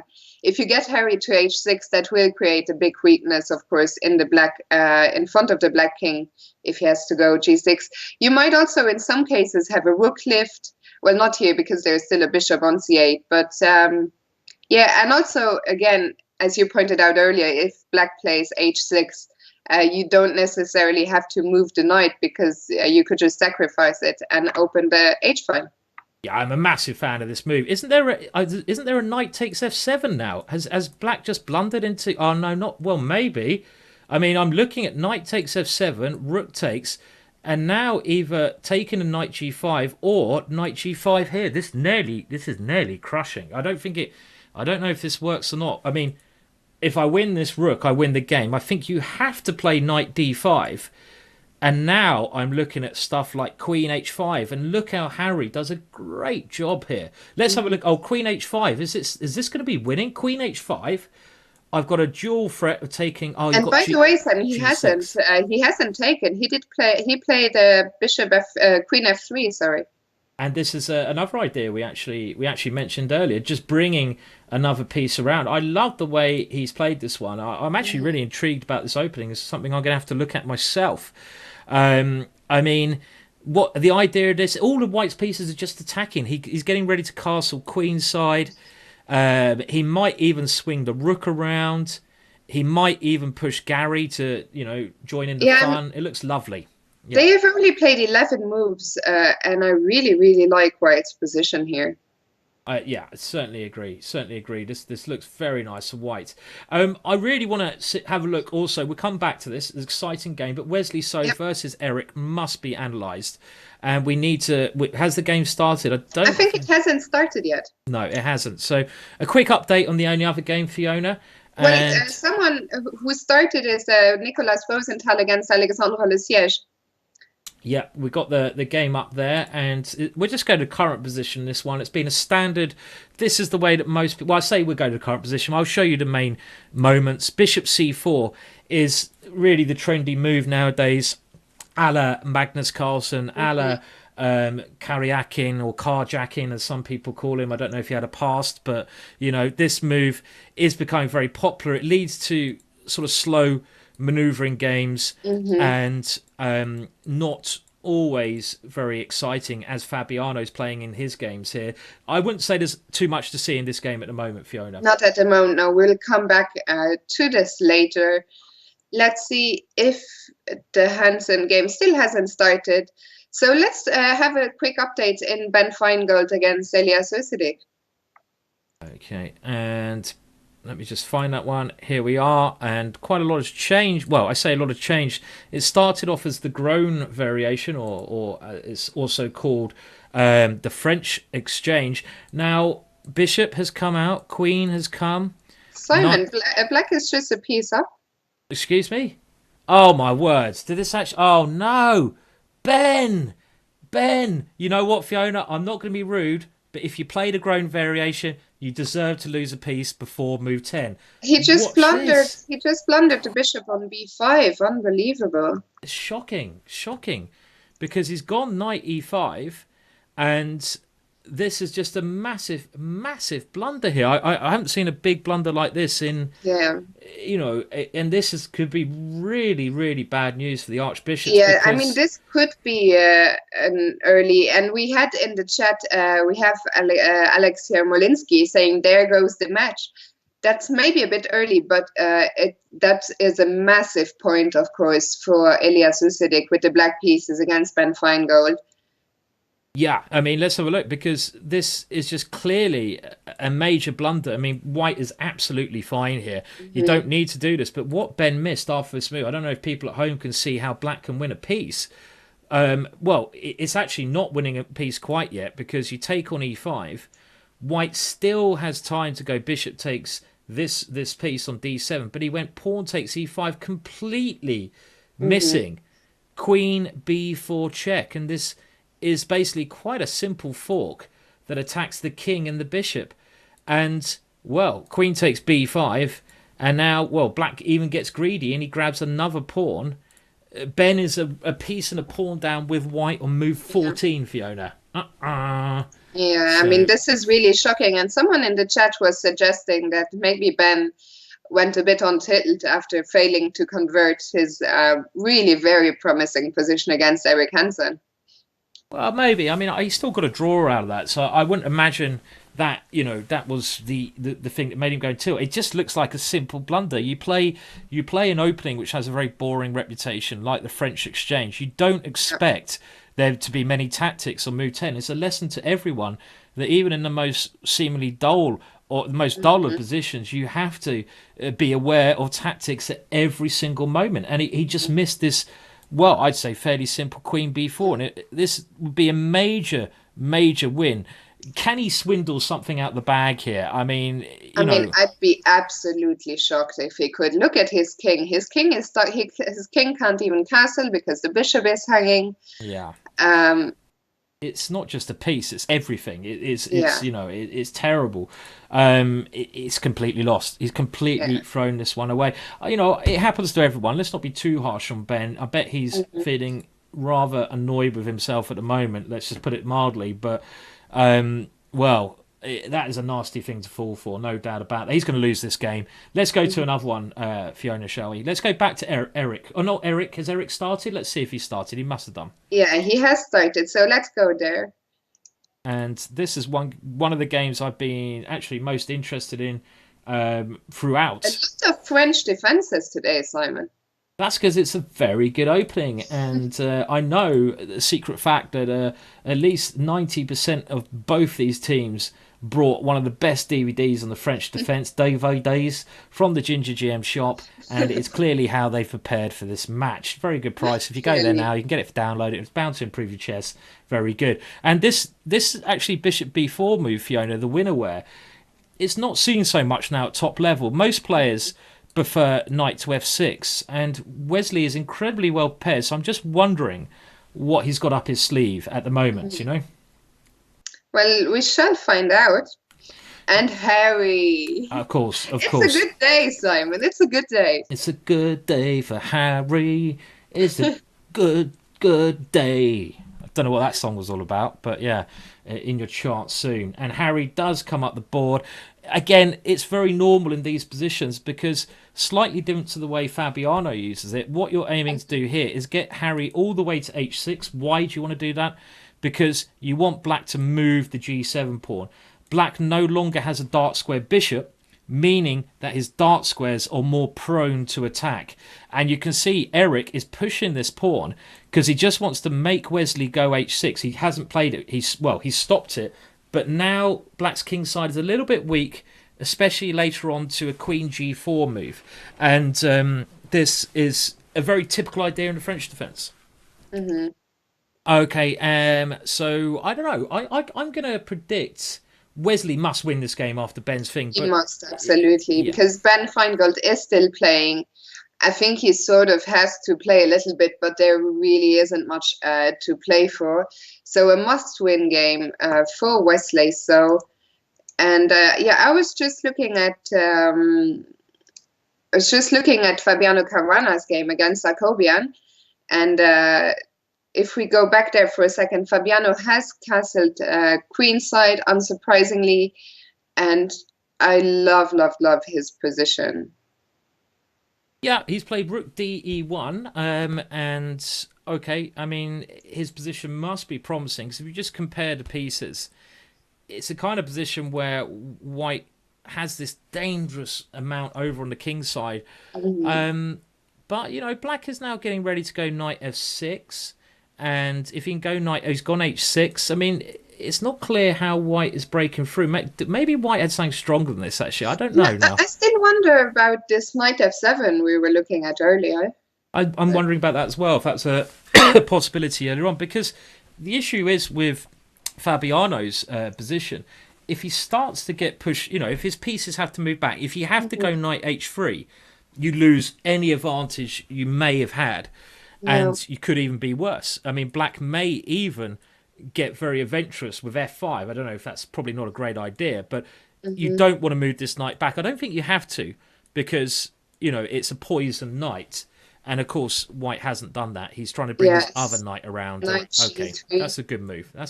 Keep your knight on g5. And this really. So that's knight. Where do you think the knight will go? Will it up to f5? Most likely. I think it wants to go to f5. Looks like a fantastic square. We should point out now that taking on g5 is something I just looks to. It can't work. You take with the h-pawn, one of the real ideas behind this. You open up the h-file. You get ready to put your queen on h5. I mean, can you defend this position? I somehow doubt it. I mean, like g6 stopping queen h5, and even here, Fiona, we might see knight to f5 in this position, and the Yeah. queen will come in, and you can't play this. You can't take that knight. It's far too risky. And also look at the time situation. Akobian down to just 3 minutes, so that's 8 minute difference. Quite a lot.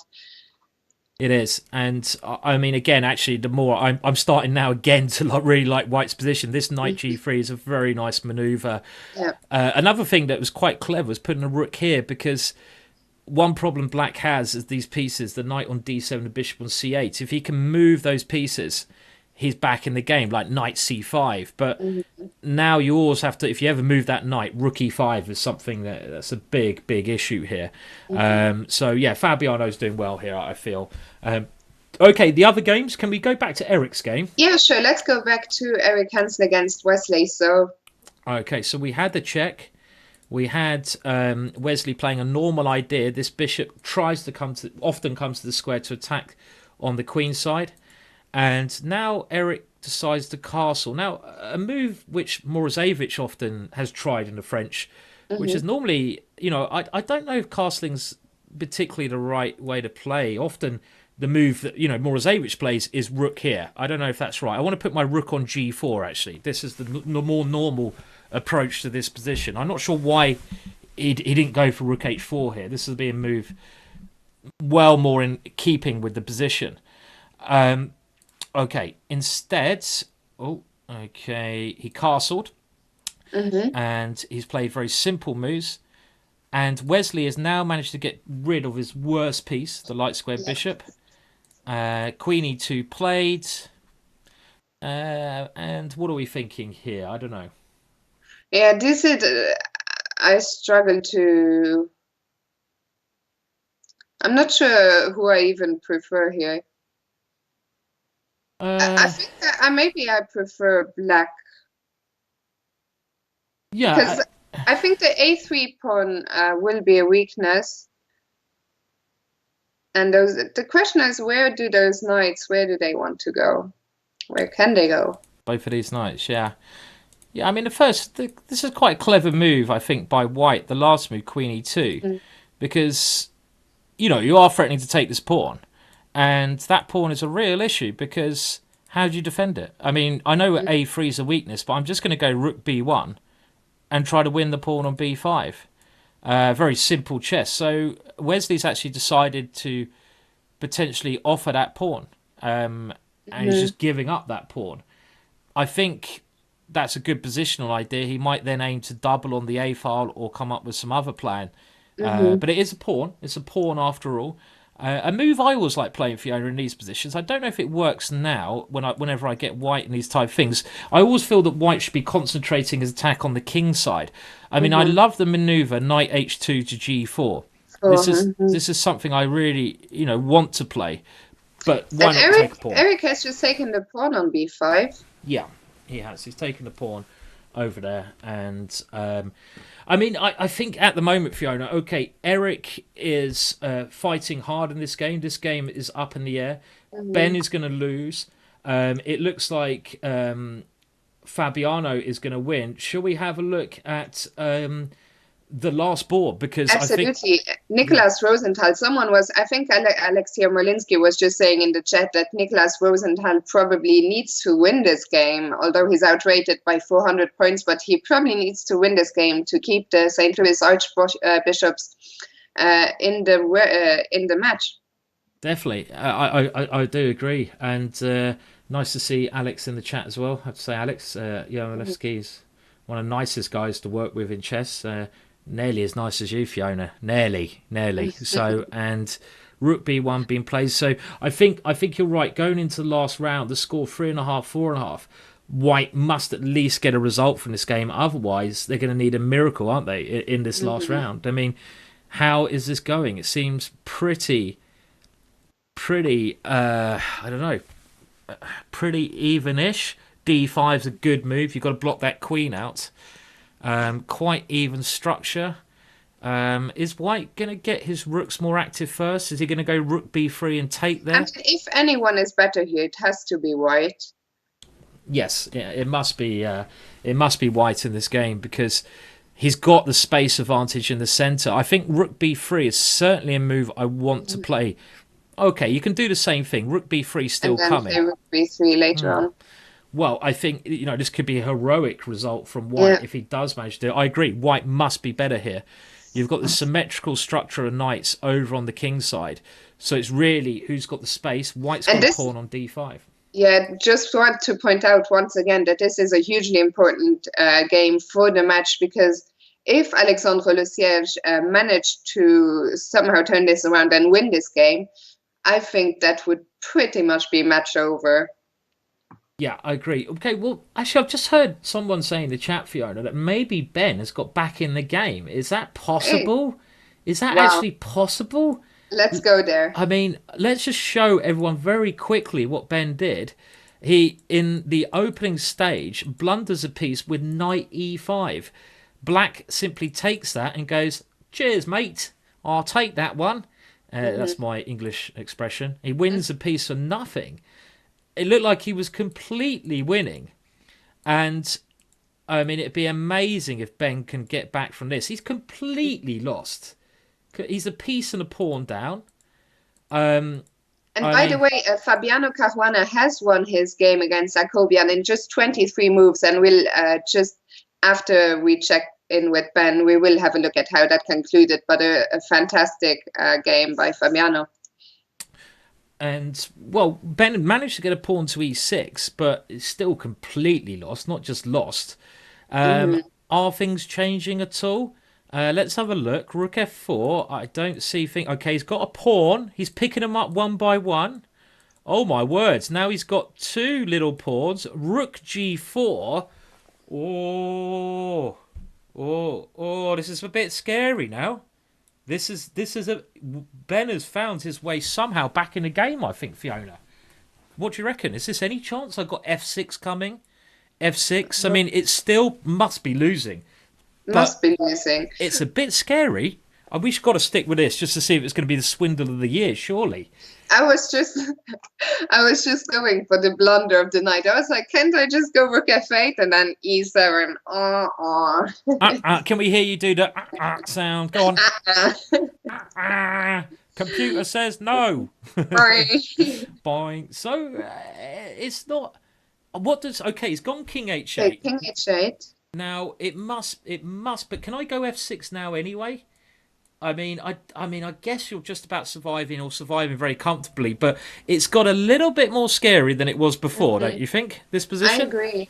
Yeah, I mean, I have to say, I'm impressed Ben managed to get any sort of anything after the position in which he lost the piece. But yeah, it must still be winning for Black, but he will It have must to be be winning. careful. I mean, it's completely winning still because you've got Queen D2, Rook D2. But I'm just kind of thinking from being completely lost. You're only completely lost now, which is an improvement in life, don't you think? I agree. And Really? also, I mean, if you're the player with the black pieces, the Yeah, danger is that sometimes you might even expect white to resign on move 13. So you just want a piece for nothing. sure. And then maybe sometimes you relax a bit too early. Yeah. So Black will need to refocus now and make sure to get the job done. Yeah, I mean, okay, if you should be quite easily winning. Let's not, I'm not going to fool everyone too much, but some ideas you've got to watch out for is Queen E1, Queen G3.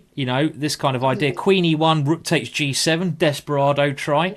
I think against Queen E1, trying to get the Queen in, there's always a Queen D2.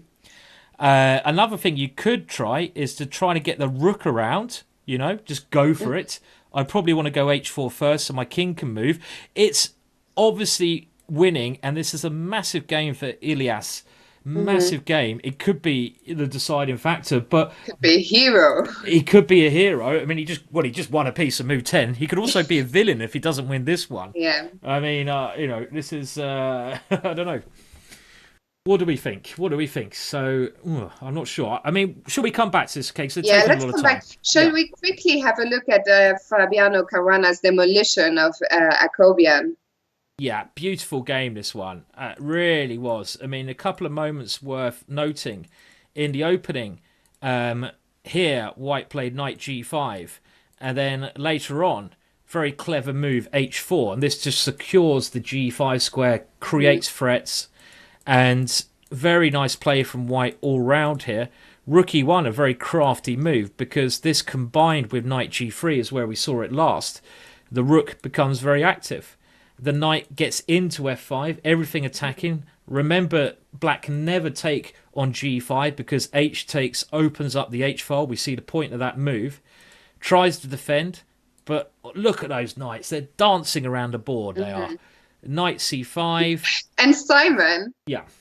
Fabiano is just saying in the chat that he was thinking of you when he played H4. Fabiano. That makes us. You know what? That's the proudest moment of my life, Fiona. I thought I had some proud moments. You know, my fifth son being born. No, that's not true. But actually, now that is just topped them all. I can't believe he's thinking of me, Fabiano. Honestly, it's not good for your chess. To don't do that anymore. Just don't do it anymore. Please don't. You got to be world champion. Don't think about me anymore. But that's very nice anyway. So very kind. And knight e takes g7. Well, he's just crushing on the king side here, I feel. A typical maneuver now. The Mhm. rook comes round, and as well as getting rid of a pawn, the knight and f5 dominates, and it's got to be all over. Well, look at this. He doesn't even win the queen with this move. Instead, he plays knight takes h6. That was a lovely game. Yeah, Very nice very game nice there. game by Fabiano Yeah.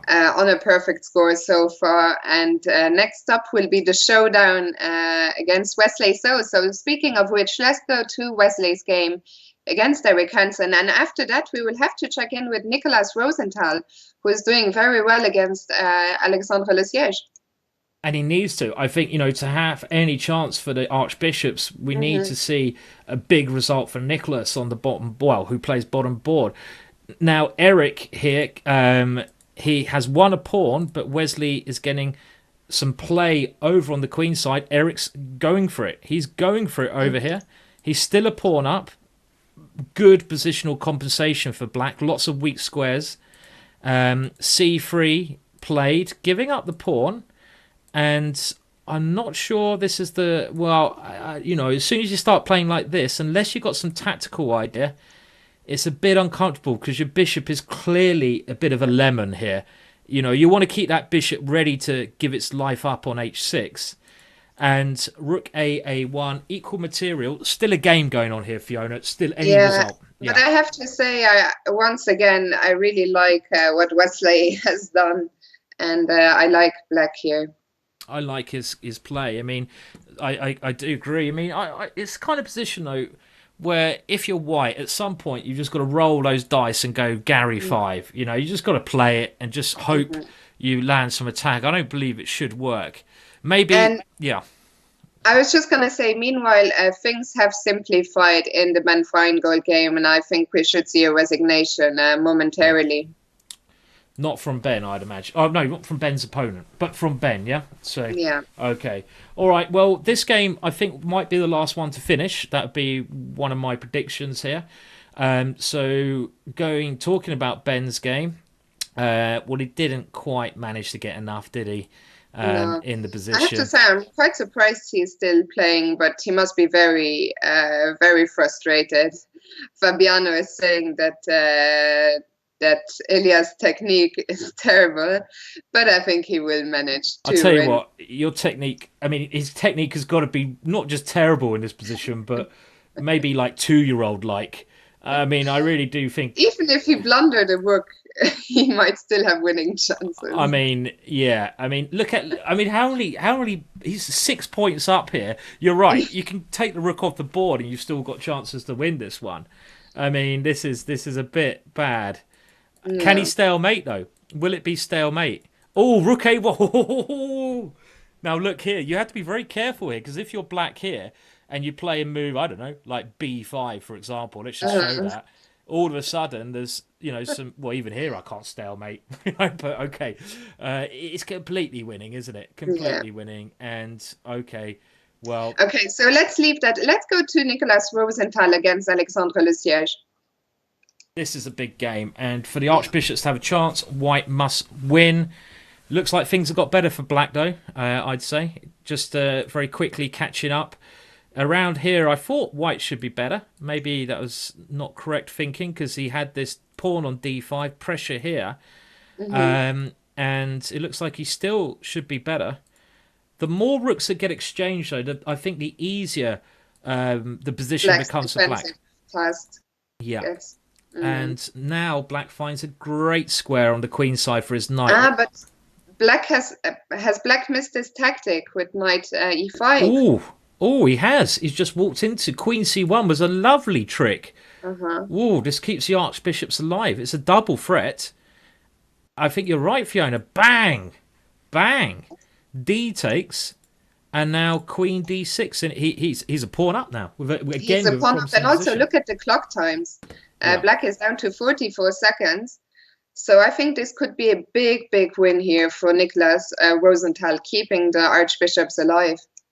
It looks like there's been two big upsets, doesn't there, Fiona, in this round? Well, I say big upsets. Ben, had a bit of a nightmare, and he's going to lose. But to make up for that result, it seems like Nicholas is going to win, and probably Wesley, I'd say, will win. So it's 2-2, meaning there's only a 1 point. This is the most likely scenario. Only a 1 point lead for the ChessBrahs going into the last round, and that is not a big lead. Remember, if it's a drawn match, it goes to playoff, Fiona. Absolutely, and I think we're really in for a treat. I'm very excited about the upcoming Fabiano Wesley game. Yes, and Wesley so far, so he was on 26 out of 28 before we started. He's now 28 out of 30. So a huge score, and his team will probably need him to beat Fabiano if they want to have a chance to turn the match around. Yes, indeed, and I think White, barring any disasters, is going to win this game. And the Wesley game's quite key. I mean, we're assuming Wesley will win because his name's Wesley. That's kind of my assumption, but I don't know. Eric is not. He's a tricky customer. And meanwhile, Elias Usedik has won the game against Ben Finegold, who unfortunately just dropped a piece in the opening. So let's go to Wesley So against Eric Hansen. Okay, it looks like White's going to win this one, getting a very important piece. Wesley needs to win his game, it seems, to have a chance. Last position. I didn't really like this position for White as soon as the bishop gets to this dead square, because... Well, okay, maybe he's in trouble anyway, because Black has all this play on the queen side, often the case in the French. And now he's manoeuvring his knight into this fantastic square. I think Eric needs to, go for a punt. That's what we say in England. I don't know if that's a word in America, but maybe when I say go for a punt, just throw some desperate tactics at Wesley. Gary? Yeah, Gary. Oh, okay. I think he's got the right idea now. The bishop has got ready, and Gary might give him a hope. So what about just come on, punt Gary up the board, give him a throw him in there, G5. That's got to be worth a try, isn't it? Yeah, surely. I agree. I mean, you have to start trying something like this. Queen D2. Okay? So he doesn't want to go all in. He wants to give himself some possibilities. And I suppose, Eric's thinking is if he gets the bishop to somewhere like d6, that bishop, which has been pretty rubbish throughout the game, becomes good, Fiona, yeah? Yep. I guess that bishop becomes good. So this is still very close. There's still some life in the position. And meanwhile, Nicolas Rosenthal has beaten Alexandre Loysier. So a huge result there for the player from the St. Louis Archbishops, overcoming a 400-point rating gap to keep them alive. That's right. Shall we have a look how that one went along? Because that was a great result. Oh, I know Ben's in the chat, so I just wanted to give him some nightmares there by showing the final position. There you go. Oh dear. No, that was just a bad day at the office. But what a result for White in this game. And also talking about the chat, Jen Shahadi has also joined us in the chat. So hi, Jen. Hello, Jen. And thanks for Very joining nice. us. I mean, it's such a great weekend at Chess Day because Yeah. remember, after we finish our bits, we have actually got then two more great commentators straight into the action, and they're Mhm. going to be commentating the other semi-final match where Magnus Carlsen, none other than the one and only Magnus Carlsen, is playing, and the finals tomorrow, Absolutely. Fiona. Poof. Yeah, I have to say, I was really looking forward to commentating on this, but I'm also almost equally as much looking forward to when we're done. Get some nice dinner, some snacks, just put the feet up and look at the Norway Gnomes against Stockholm Snowballs, and same for tomorrow. It's going to be really huge. It is, yeah. It's going to be great, and just to remind everyone. I mean, okay, it looks we are going to come back to Wesley So's game in a second. White, can I just say, fantastic result there for White. White Hmm. here has kept the match alive. I love his sunglasses and the little aviator as well. He looks like he looks pretty cool. Absolutely. He terminated Okay, his so opponent. back to Wesley. So Okay, back to Wesley. The last game going on. Wesley really needs to win this one, I think. And then it's only 1 point going into the last round. And yeah, how's this going? We'll just catch up, shall we, again from the last position very quickly. We want to keep an eye on most of the moves. Wesley keeping the pressure on the queen side. And now f6 is a typical break, Fiona, isn't it, in the French defence? Get this knight into the game. It's the kind of move you don't want to play when white has a light square bishop, sure. Yeah, but the light square bishop has been it's gone. removed, Hmm. and well, a takes b4. It still seems that Wesley should be better here because of his pressure and his knights and the queen side. But I don't know. There's time. There's time. E5. Whoa, what's that all about? What is that move? Five. Put that in your pipe and smoke it, Eric. I don't know what's going on there.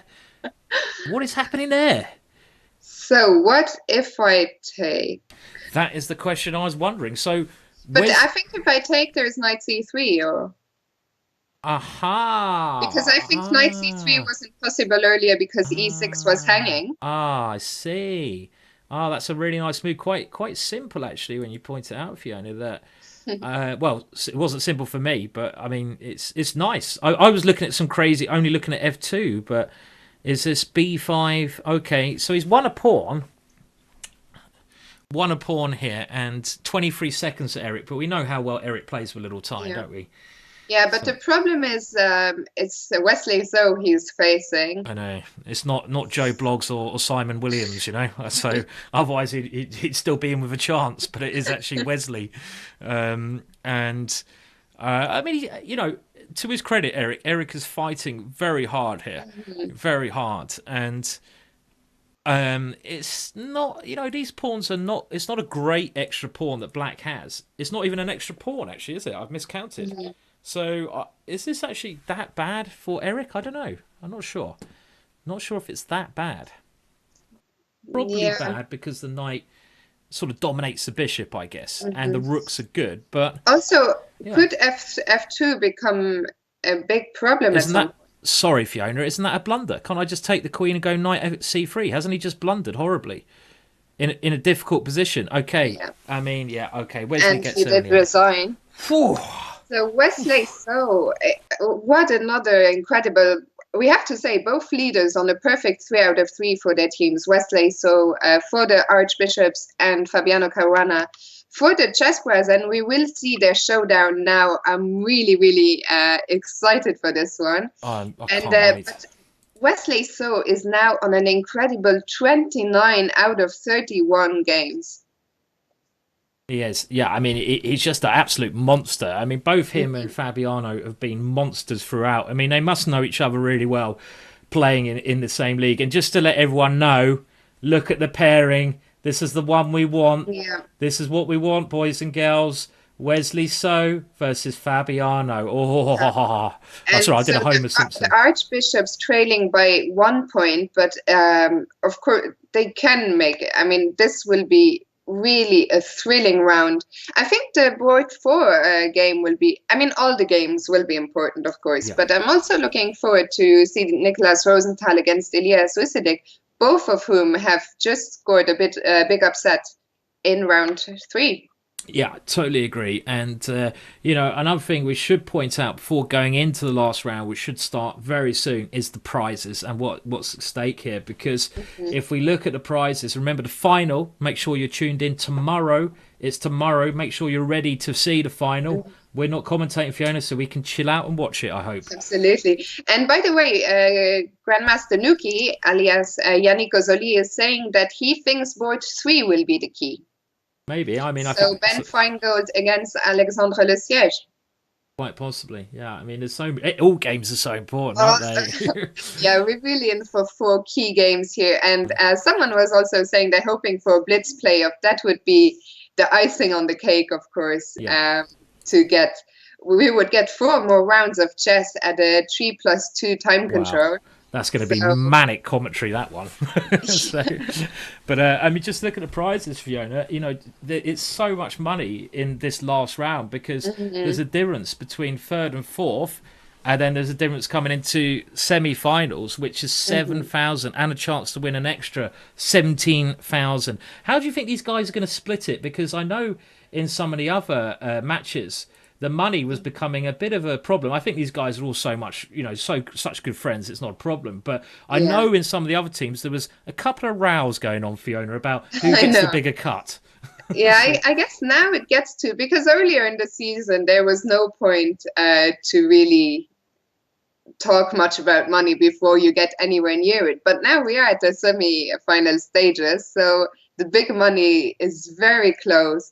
And I'd be curious to know how they split. I guess different teams will split the money differently.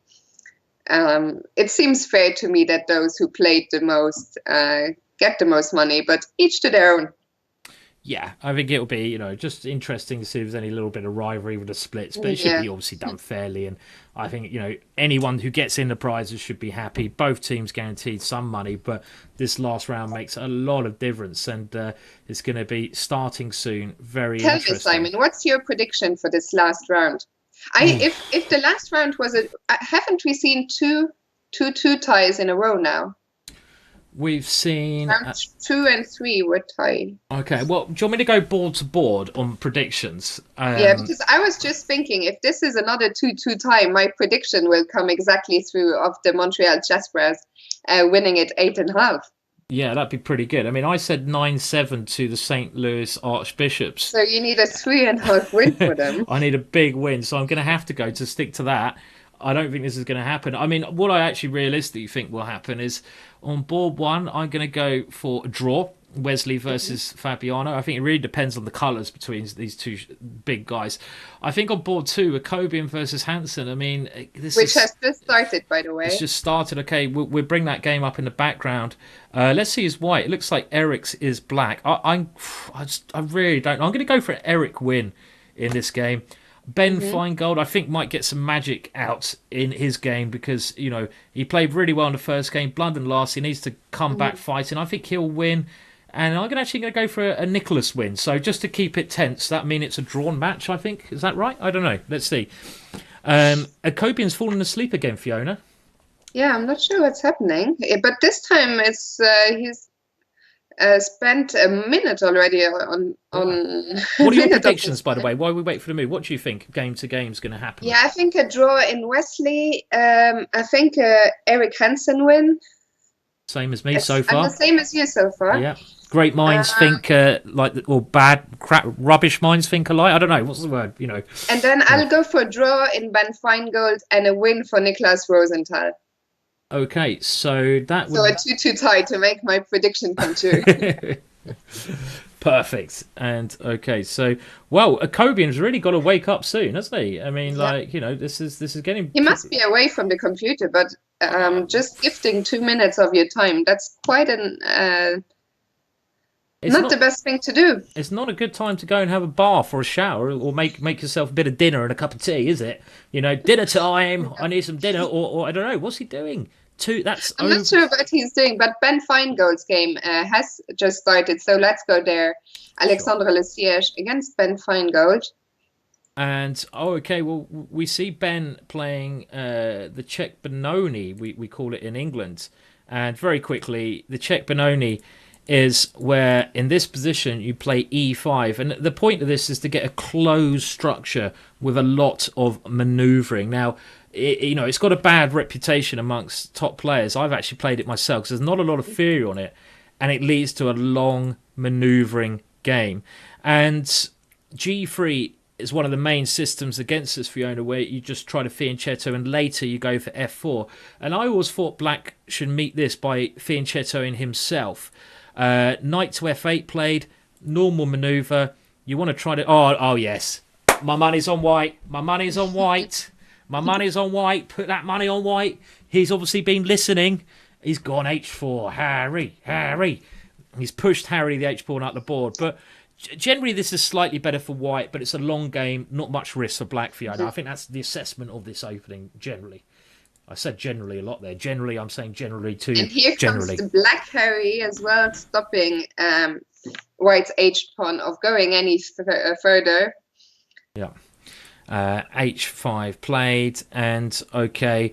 Do we have any moves in the other game? This is going to be a long game, Fiona. Yeah. Akobian has turned up 3 minutes late, and they've now just played a couple of moves, so we can maybe see how that kicked off.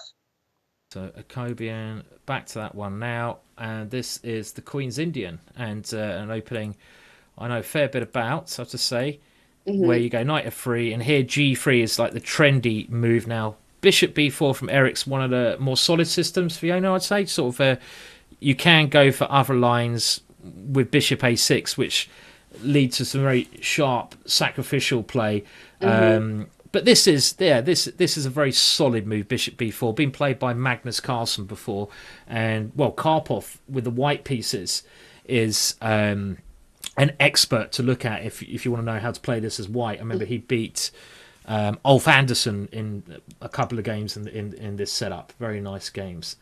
So pretty solid start here. Do we have the big game started? I want to see the big game. The board 4 literally just kicked off a second ago between Elias Usidik and Nicholas Rosenthal. Oh wow! Oh, this guy's learning. Look at this. My money is on Nicholas. Come on, get in there, son. You know what he's played? I'm not biased at all. I mean, we have seen a lot of things to make you happy today. A lot of French defenses, a lot of Harry Storms, a lot of, and now a Dutch. So what more could you wish for? I think this guy's obviously brought all my collection on my openings, because this is one of my favorite. Oh no, but you know what he's done? Oh no, he's played the stone wall. Oh, well, I mean, I always think bishop b4 is a pretty decent move here. There is actually an issue, as far as I know, with going d5 here. And the issue is white's got a very good setup. And this is one reason I gave up the stone wall here. With knight f3, I'll just very quickly show it. Might be of interest. Now, a lot of people fianchetto kingside, but one very dangerous line is bishop f4. And after e3, castles. This is a very standard position. White now plays h3 and goes g4. And this is one reason I gave up the stone wall, actually. I hated playing against this system. It didn't actually occur. Okay, white went for a more solid system. He went d5, e3. I mean, that's why ideally you want your dark square bishop on f4, because in this position it's like stuck in this kind of stuck in its cage. It wants to be. It doesn't want to be in the zoo. It wants to be running wild in the outback somewhere, like a proper kangaroo should be. And c6, bishop d3, knight e4 being played already. That's interesting. Knight e4 is an interesting idea. I mean, I guess you're trying to stop f3, are you? Can I go queen h4 check now? I don't know if I can, because I go g3. Knight takes g3, and queen f2 is a very common sort of trap here, when I'm aiming to win this knight. So I don't know if knight e4 would be a move I'd want to play. So, okay, he didn't go f3. I'd want to go f3 there. So yeah. Okay, so let's come back to this later on. Sure. And I think Wesley and Fabiano are yet to start. So let's have a look at how Akobian Hansen has developed so far. And we're just looks like, well, quite a lot of developments. We had this kind of solid start from Eric with the opening. I would have thought opening wise, Fiona. I mean, I don't know so much about Eric's play. I should do. Mm-hmm. I mean, I thought I know he's a great player all round. I thought he preferred attacking tactical positions, and this is a generalisation. And Akobian more positional games. I'd have thought this kind of opening we're seeing would suit Akobian more, because it's generally a bit of a longer manoeuvring positional game. And knight c4 is a well-known trick that black should kind of try to avoid, I thought. I think this shows that Eric might not be so accustomed to this opening, because the idea is to pick up a penguin, pick up a bishop, and now this knight finds a very nice square on f5, a very aggressive square anyway. Bishop f8, bishop g5. This is a little bit scary for Eric, isn't it, already? I agree. It looks quite promising already for white. But then I always, as soon as I see pieces going towards the other king, I always get maybe overexcited or excited too easily. But I like the way this looks for white. Yeah. I mean, the issue is black would love to go knight d7 in these positions. But you can't, because if you ever develop this knight normally here, I just go knight takes knight, and black can resign. Because Simon, the game between Wesley and Fabiano Caruana has just kicked off. Wesley has the white pieces. He's on, I said it earlier, but it's such an incredible score that I would say it again. He has so far 29 points out of 31 games in the Pro Chess League. And if he can make it 30 in this game, that would be massive for his team, that St. Louis Archbishops, who are trailing by 1 point so far. That's right. And let's remember that the ChessBrahs only need 2 wins. They need 2 wins from somewhere to secure the match. I mean, so far, looking at all the games, you can't say anyone's going to win at the moment. It's too early, to be honest. Both sides starting, I'd say, fairly safely here. A typical kind of Queen's Gambit kind of position. This Bishop b2 has become quite a popular way of avoiding lines with Bishop g5. It's a very safe system. Generally, it's going to be a long manoeuvring battle, this one. I'm sure both sides understand the middle game ideas in great depth here. So not too much happening at the moment. Simon, Harry. Harry? Where's Harry? Where's Harry? Let's go to Elias Usedek against Nicholas Rosenthal, just to see another player seeking enlightenment. Oh, my words. What's he doing? These guys are all gone bonkers. I mean, okay, knight e2. I was kind of cheering for black because he's done the Dutch. Then he did the Stonewall Dutch. Bishop d6. And now, h4. I mean, I love it, kind of, but I also don't understand it here.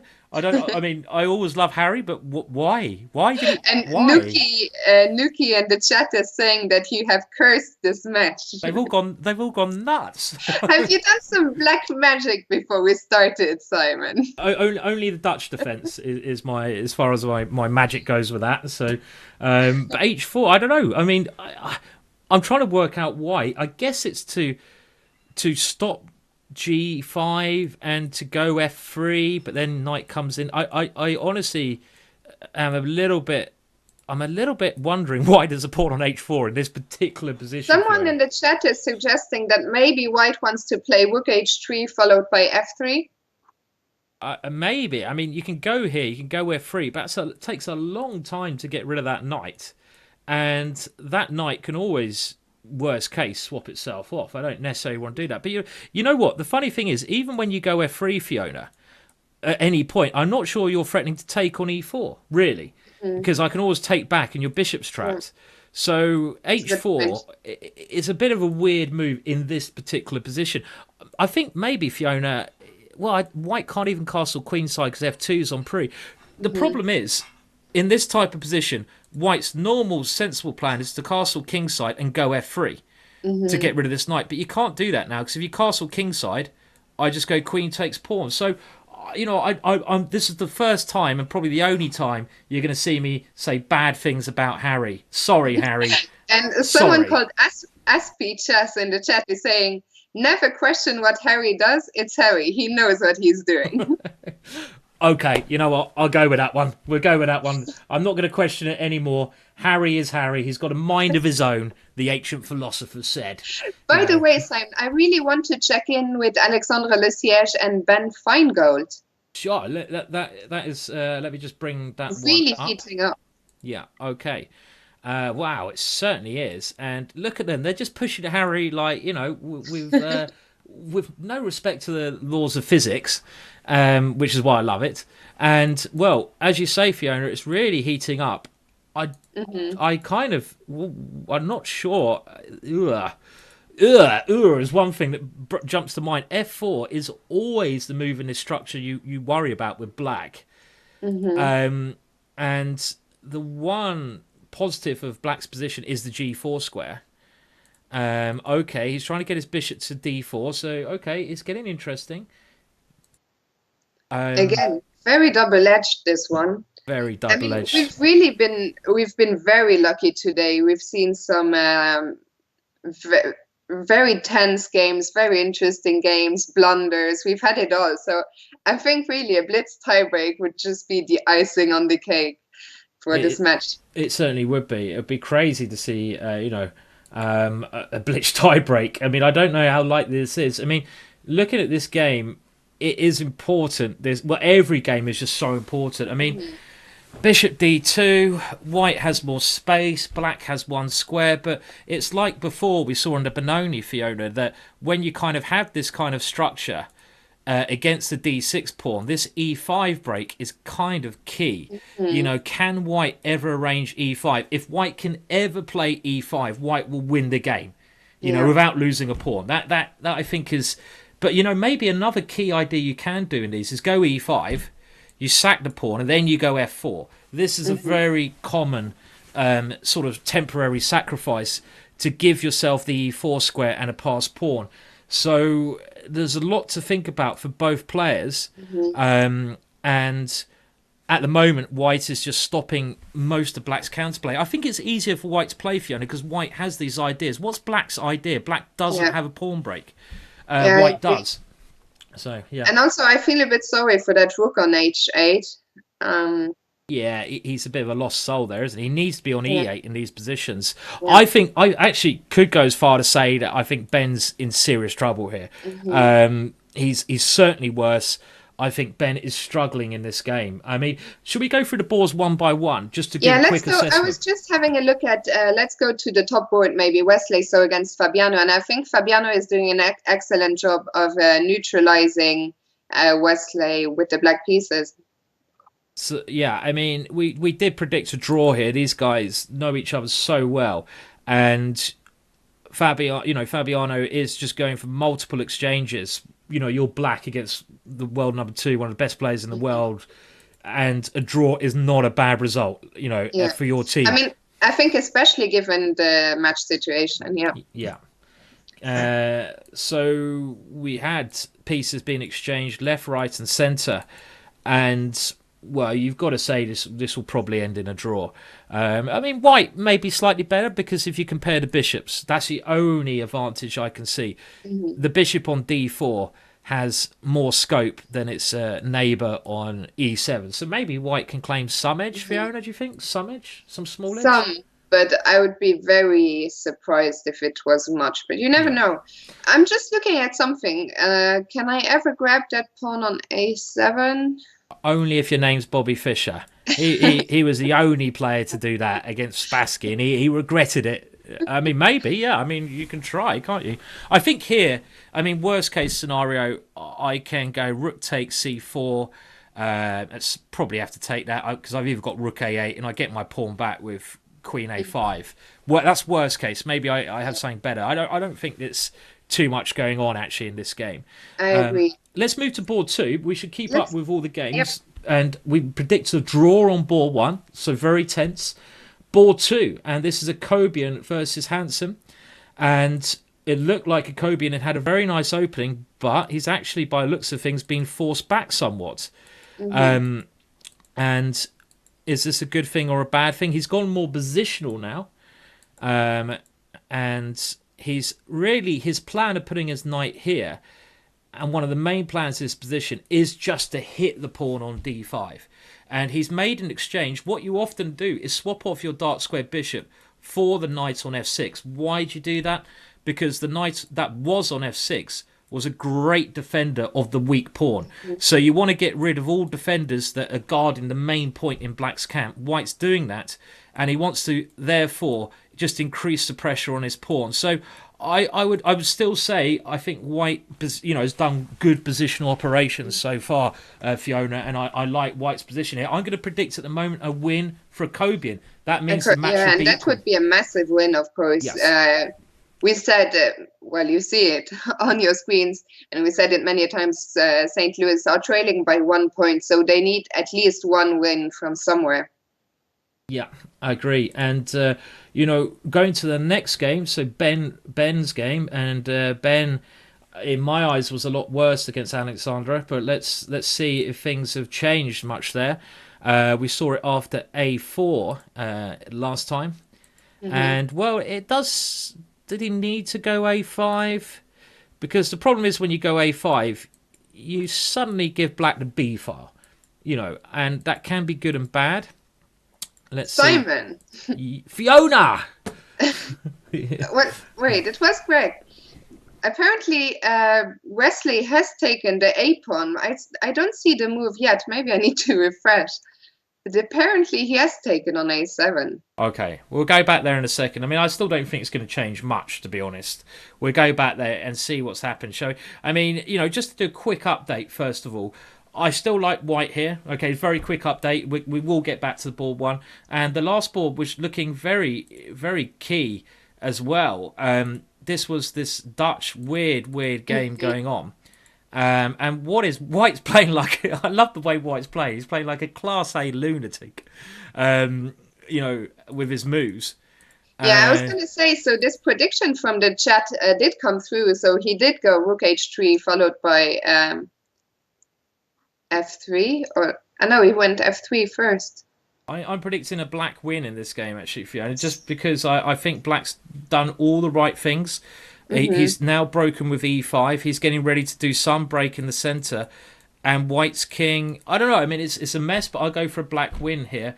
Meaning that actually... this is going to be a draw match. Not looking so bad for the archbishops not looking so bad. Not looking so bad at all. So should we go back and see this pawn being grabbed then, Fiona? Should we go there? Let's do that. Okay, so he did grab this pawn. Did it change much? Who knows? Where were we? Well, in this position, he grabbed the pawn. Cheeky so-and-so. And we had an exchange, and black does get his pawn back here. Rook b1. Okay, rook c2. Going for multiple exchanges. g3. What is this? What is this? So what if I just take on c4 and you take on b7? Okay, let's have a look, shall we? So take on c4. Now, I guess I take on b7. Yeah, okay, I'll take on b7. I think you have to go bishop f8 to try cover everything. Is there any tactics going on here? Like knight e5 is a simple tactic, no? And I don't know if you're going to defend f7. If you lose f7, you probably lose the game. You're very close. It's a very key pawn to lose. You can throw in a check. I just moved my king. I'm not sure. You're not sure you can defend f7. So this is actually the problem, I guess, with Fabiano's position, no? After g3, he can't defend b7, and then he might not be able to defend f7. This is actually... Yeah, I mean, I thought it was going to be a draw, but... He's found ways. Wesley once again found a way to create something, and he's really been an incredible... I mean, he is an incredible player, of course. He's the world #2. He's undefeated in over 50 games, but he's been an absolute class act in this Pro Chess League. Well, what it actually looks like so far, Fiona, if Wesley does win this game, it's a long way from it. Looking at the other games, my predictions would be that St. Louis would overtake the ChessBrahs with a big score in the last round, winning on every board except for Ben's board where Ben will lose. That's my that's your prediction? I'm predicting Ben will lose, and I don't know, and every other player on the St. Louis team will win. I don't know. I don't want that to happen necessarily, but that's kind of my prediction, kind of. So Yeah, I mean, I'm getting very um very excited. I always think I say excited about 100 times in a show. I should learn some more words, but I mean, a Blitz playoff would really be wow. But anyway, let's go back. Where do you want to go? So shall we check in with Eric Hansen and Akobian? sure, let's go over that. And well, it looked like White to me was doing quite well last time I looked, but it might not be terrible. And Eric is well. Again, it's that typical case. It's been one of the themes of the pawn structures this round. These so-called hanging pawns. We've seen Akobian defend them and play with them. And by the way, just to let you know that on the board four between Usadik and Rosenthal, Usadik had offered a draw, which was declined by Nicholas Rosenthal. That's very brave. I mean, I think we go this game so far. I thought that White had a small advantage. I'm not so convinced now. Personally, it's a key moment. It will clarify later on. Let's go over to that board four game because this is very exciting stuff. This Dutch opening has led to a completely dynamic position, and it looks to me opposite side castling. And here they come. They're going to start thumping each other on opposite sides of the board now. A5, H5, B5. Oh dear. I mean, whose king's in more danger here, Fiona? That's the question, isn't it? I have to say, I'm not sure. Yeah. I think I like black. I think I would say I prefer black's position as well here because it seems to me, unless G4 works, and G4 why doesn't he play G4 here? G4 at least tries to make sense of this diagonal and unleash that bishop. Must be the natural move to play. In these kind of positions, you don't think about defending. You just look at your opponent's king and you just throw everything at it and you hope something happens. That's what I do. That's why I sort of. Yeah, G4 looks like a natural move. What does Black do against this G4 idea? I mean, I want to open up towards your king. You can take here, but now after bishop takes H7, king here. I've made a lot of progress, surely. The issue is... And here we go, G4 is on the board. G4 is on the board. This is one of the most exciting games of the round, this one. Even though it's the bottom board, that's one of the beautiful things about this league. One of the other things, the ball four games count as much as every other ones. And these names we haven't necessarily heard of can be heroes just for one day.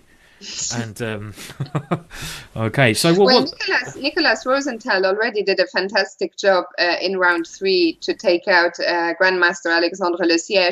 He has earlier in the season beaten MVL, held back row to a draw as black. So he's been a very, very. I think Nicholas Rosenthal and Wesley have really carried the St. Louis Archbishops to the stage, to the semis. Yeah.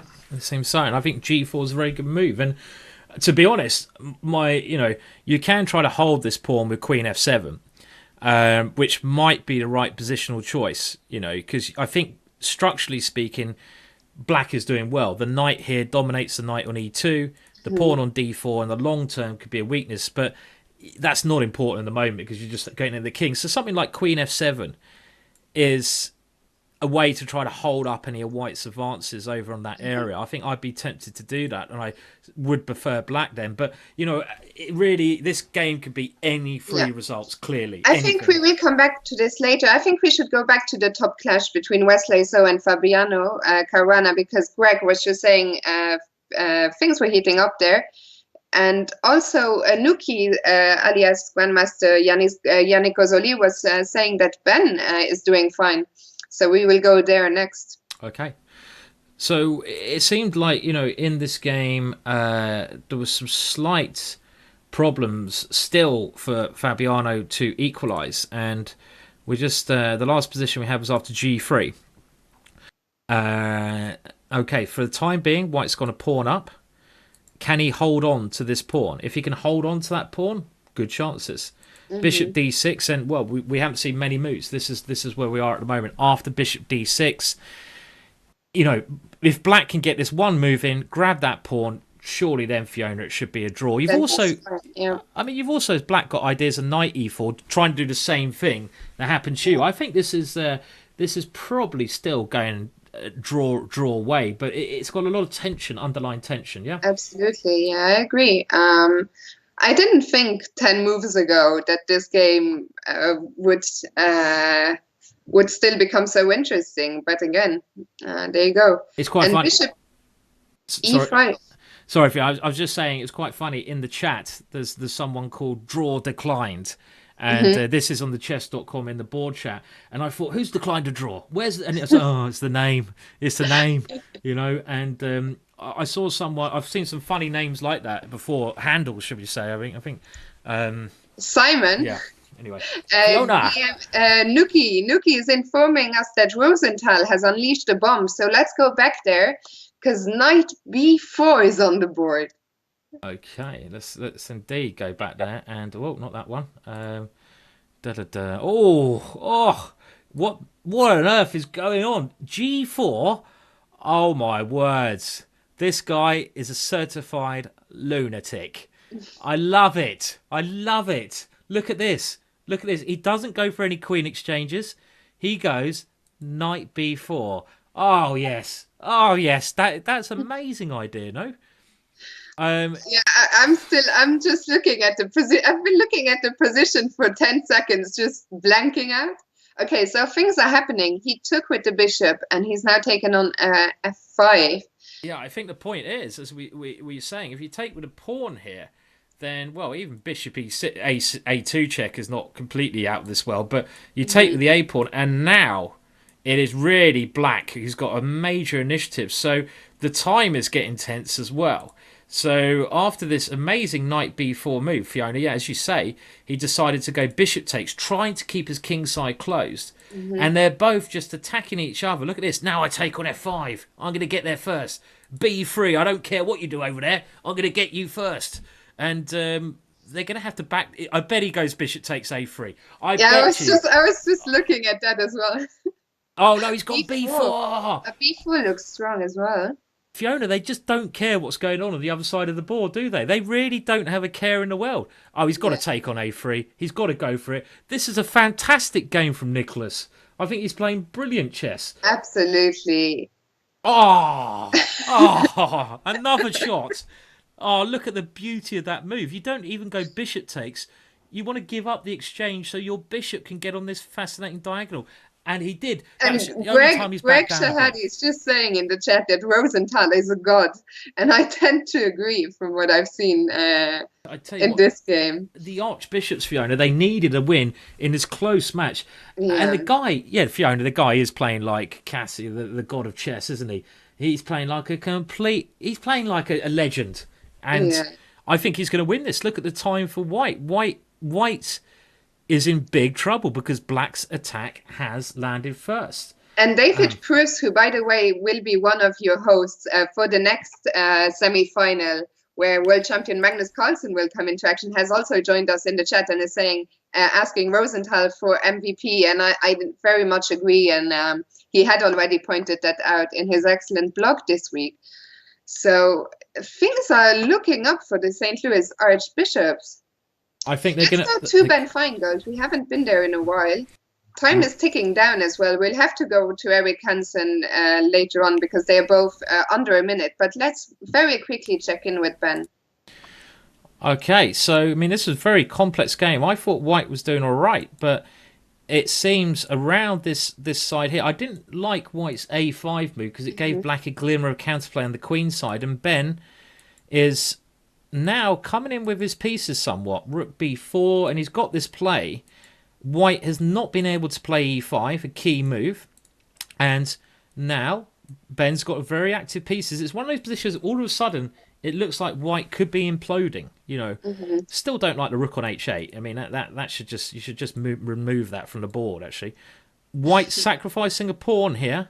What is going on? He's got Ari the a pawn. Here he comes. Look at him go! Go, go, go! And you have to block it with your queen. What is happening, Fiona? I'm struggling. Yeah, I don't know. Let's come to the current position. Yeah, we have that.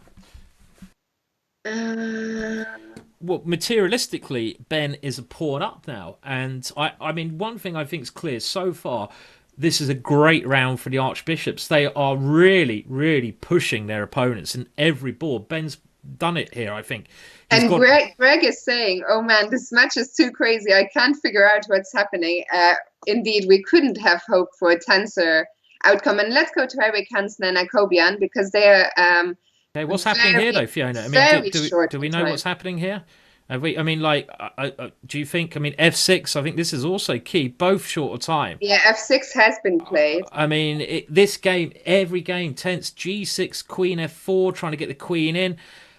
Okay, well, let's go over to Eric. You say that's really heating up there, but the time. Oh wow, current position only here, of course. White goes a pawn up, Fiona, but time. White's going to win. Played with 1 second on the clock, but I think Akobian will take this one. I think White's got it. I mean, like, White is a pawn up. Queen D5 would have won there. Queen D5 was a winning move. He misses Queen D5. Queen D5 still wins. Queen D5 should have won at some point, but this must be winning. The time. Oh, Queen H7 checkmate. Oh, this must be over for Eric. This must be, surely. And he can only get out of this with pure miracle work. Yeah. 10 seconds versus 7. I remember earlier in the show, Fabiano Caruana was saying that Eric Hansen was a magician, and we will need to see some more of those skills here. He's putting up a good fight. You know, he's somehow, from what looked like a completely lost position, moved to just a lost position, which is now an ending. Well, he has chances in this ending. This ending might be a draw. Yeah, I mean, this must have been game over early on. While this, I'm not even sure if this is winning at all. I think this is probably a technical draw, but I mean, it's you know, still Although hard. I think he will win the H pawn, and then it will be an. Yes, you're good point. Actually, you probably can round up the H pawn. The time is very low. Rook A5, King H4, and now Rook E5. Well, I think he has this one in the bag. He has, yeah. And if he gets 2 connected pass pawns, my draw is totally wrong. The H pawn's the wrong pawn. You need to have a G pawn in these positions. And okay, this is easily winning. We're going to see the end now. Yeah. And this is it. And what a massive game! What a massive game, Fiona. Yeah, and so equalizing the score for the St. Louis Archbishops. Very well done to Akobian, who didn't have the best of nights, but scored when it mattered the most. So let's go back. Where should we go? Apparently, you can do predict a move in the Chess.com chat, Fiona. Apparently, someone who only came third in predicting the moves in that game was GM, and it was the GM, equating that he is actually a GM Grishchuk, one of your favourite guys. Don't you like a bit of Grishchuk? He's a good friend, Absolutely. Let's go. Alexandre Loysier has beaten Ben Finegold. We have to look at that. We have to look at that. How did that happen? Wow. Because that was another game. ChessBrahs taking in front again. Okay, so G6 played. Rook A6. Let's just see how this finished. And now, well, I mean, this game was going any way at all. It even looks here like Ben's okay, but White is starting a very cheeky attack with his queen coming in. Yes, Fiona. Simon, it looks like we're in for an 8-8 tie, apparently. Wow, unbelievable! Really, 8-8. Okay, well, Ben. I mean, we've got to go to the other 2 games. So let's go to the games that are still going. Sure. Let's go first to Nicholas Rosenthal, who will probably be the hero here of this match and probably win his game. Okay, and then we go to the top one. So, I think he needs to win this game. What is happening? I'm just trying to get up to note. We'll stick with the current positions. He's 2 pieces up. Of course, it's winning. This game is not so interesting. Bishop F5 will seal it. Will he play Bishop F5? That will seal it. Yeah. He sealed the win. And then, so that does mean it all comes down to the Wesley, game. So against Fabiano Caruana to decide the match. Oh, I need to, and. Wow, and a huge well done to Nicholas Rosenthal. What a brilliant game he played here. Yeah, brilliant. Okay, so let's go to Wesley So against Fabiano Caruana. It's basically this game still going on at the moment. We were thinking that Wesley had an advantage throughout, but of course the position we see here is a draw. It's a draw. They can play on a bit. It's equal material. I mean, I mean, White's probably the one who should be playing for a win because this pawn is a little bit weak, but you should be able to win this yeah, but game. you couldn't make this up. I mean, the match is tied seven half, No. seven. Sorry, 7-all, 7.5 all. I'm going crazy. You're And the going only crazy. game I thought that remaining happened is years ago. huh? I thought that happened years ago. Going. So the That's a match is tied, and the only game remaining is between the world number 2 and 3 players. yeah. And you Wow. know it is one of those positions where does White have any winning chances? I can't see it myself. I mean, you know, you can push hard here and lose because your pawns are all on dart squares, meaning that if you try to bring your king too far forwards, the bishop's going to start hurting. It's of course a draw. It's of course a Mhm. technical draw here. What happens then, Fiona, if it goes to 8-all, which is very So likely? if it goes to an 8-all tie, Greg has just informed us in the chat that first of all, the Norway Gnomes against the Stockholm Snowballs match will be delayed until the tiebreak is completed. And what will happen is that we will have the same match all over again, 4 more rounds at a time control of 3+2. And I just want to say, I'm just looking at, well, Ben was saying he actually missed a move in his game, which we won't go to at the moment because we've got to keep on this one, where he would have been +2, 2 pawns up, which I totally believe because it Mhm. seemed very close, could have gone any way that one, but of course the time plays an important difference. And if he had won, Yeah. then most probably the Archbishops would have taken this round 3.5, Don't thus say that. making He's in the your chat. prediction go through. He's in the chat. Don't say that. Okay, but yeah, God, dear, Too you late. just put him on tilt. Poor guy. But okay, I mean, it goes. It looks like it will go down to Blitz, as you said, Fiona. And you know what? It's a difference of 7,000 on Blitz. And I actually lost you. Do they all play Blitz at what time limit? 3+2 at the same time? What are we going to do? How are we going to commentate on that? I don't know. We'll have to talk very quickly like this. Like this. We're gonna have to talk really quickly. Like here we go. Okay, right. It's gonna be manic, and all games going on, and 3 minutes +2. It's Yeah. just going to be bizarre, yeah, absolutely bizarre. But maybe these guys are giving their teammates a bit of a rest now by Mhm. playing on a little bit. They're thinking, oh, we know it's been a tough day. It's been a tough day. Go and have a rest. By the way, it's important for Fiona to remember that Akobian has been turning up 1-2 minutes late for each game. He shouldn't do that in a 3 minute game, should he? That's not a good idea. Yeah, Not the not a best way good to do idea it. at all. So yeah. Oh dear. Well, okay. I mean, this is going to be crazy. And let's think who is better at Blitz now. One guy I know is a great Blitz player is Eric Hansen. Who do they play as well in the Blitz, Fiona? Do they just play one game? No, I told you, it's the whole match, whole 4 rounds again. We'd be here all night. Blimey heck. Yeah. Okay. Did you just get angry at me there? It sounded like you were angry at me there. I told you, Yeah, Simon. Simon, I just told you. I Don't just you told ever you. listen I to just me. told you. I do listen to you, Fiona. Please forgive me. I just told you, Simon. Oh my words, that reminds me. It's a draw. It's a draw. So okay, well we're gonna have to do our best now, Fiona, and commentate on this. Yeah, This is gonna be tough. Yeah. I'm still trying to get my head around what we just witnessed. Wow. Yeah, So indeed. an 8-8 tie between the St. Louis Archbishops and the Montreal ChessBrahs. And we're going to see Blitz tiebreaks, and it's going to be massive.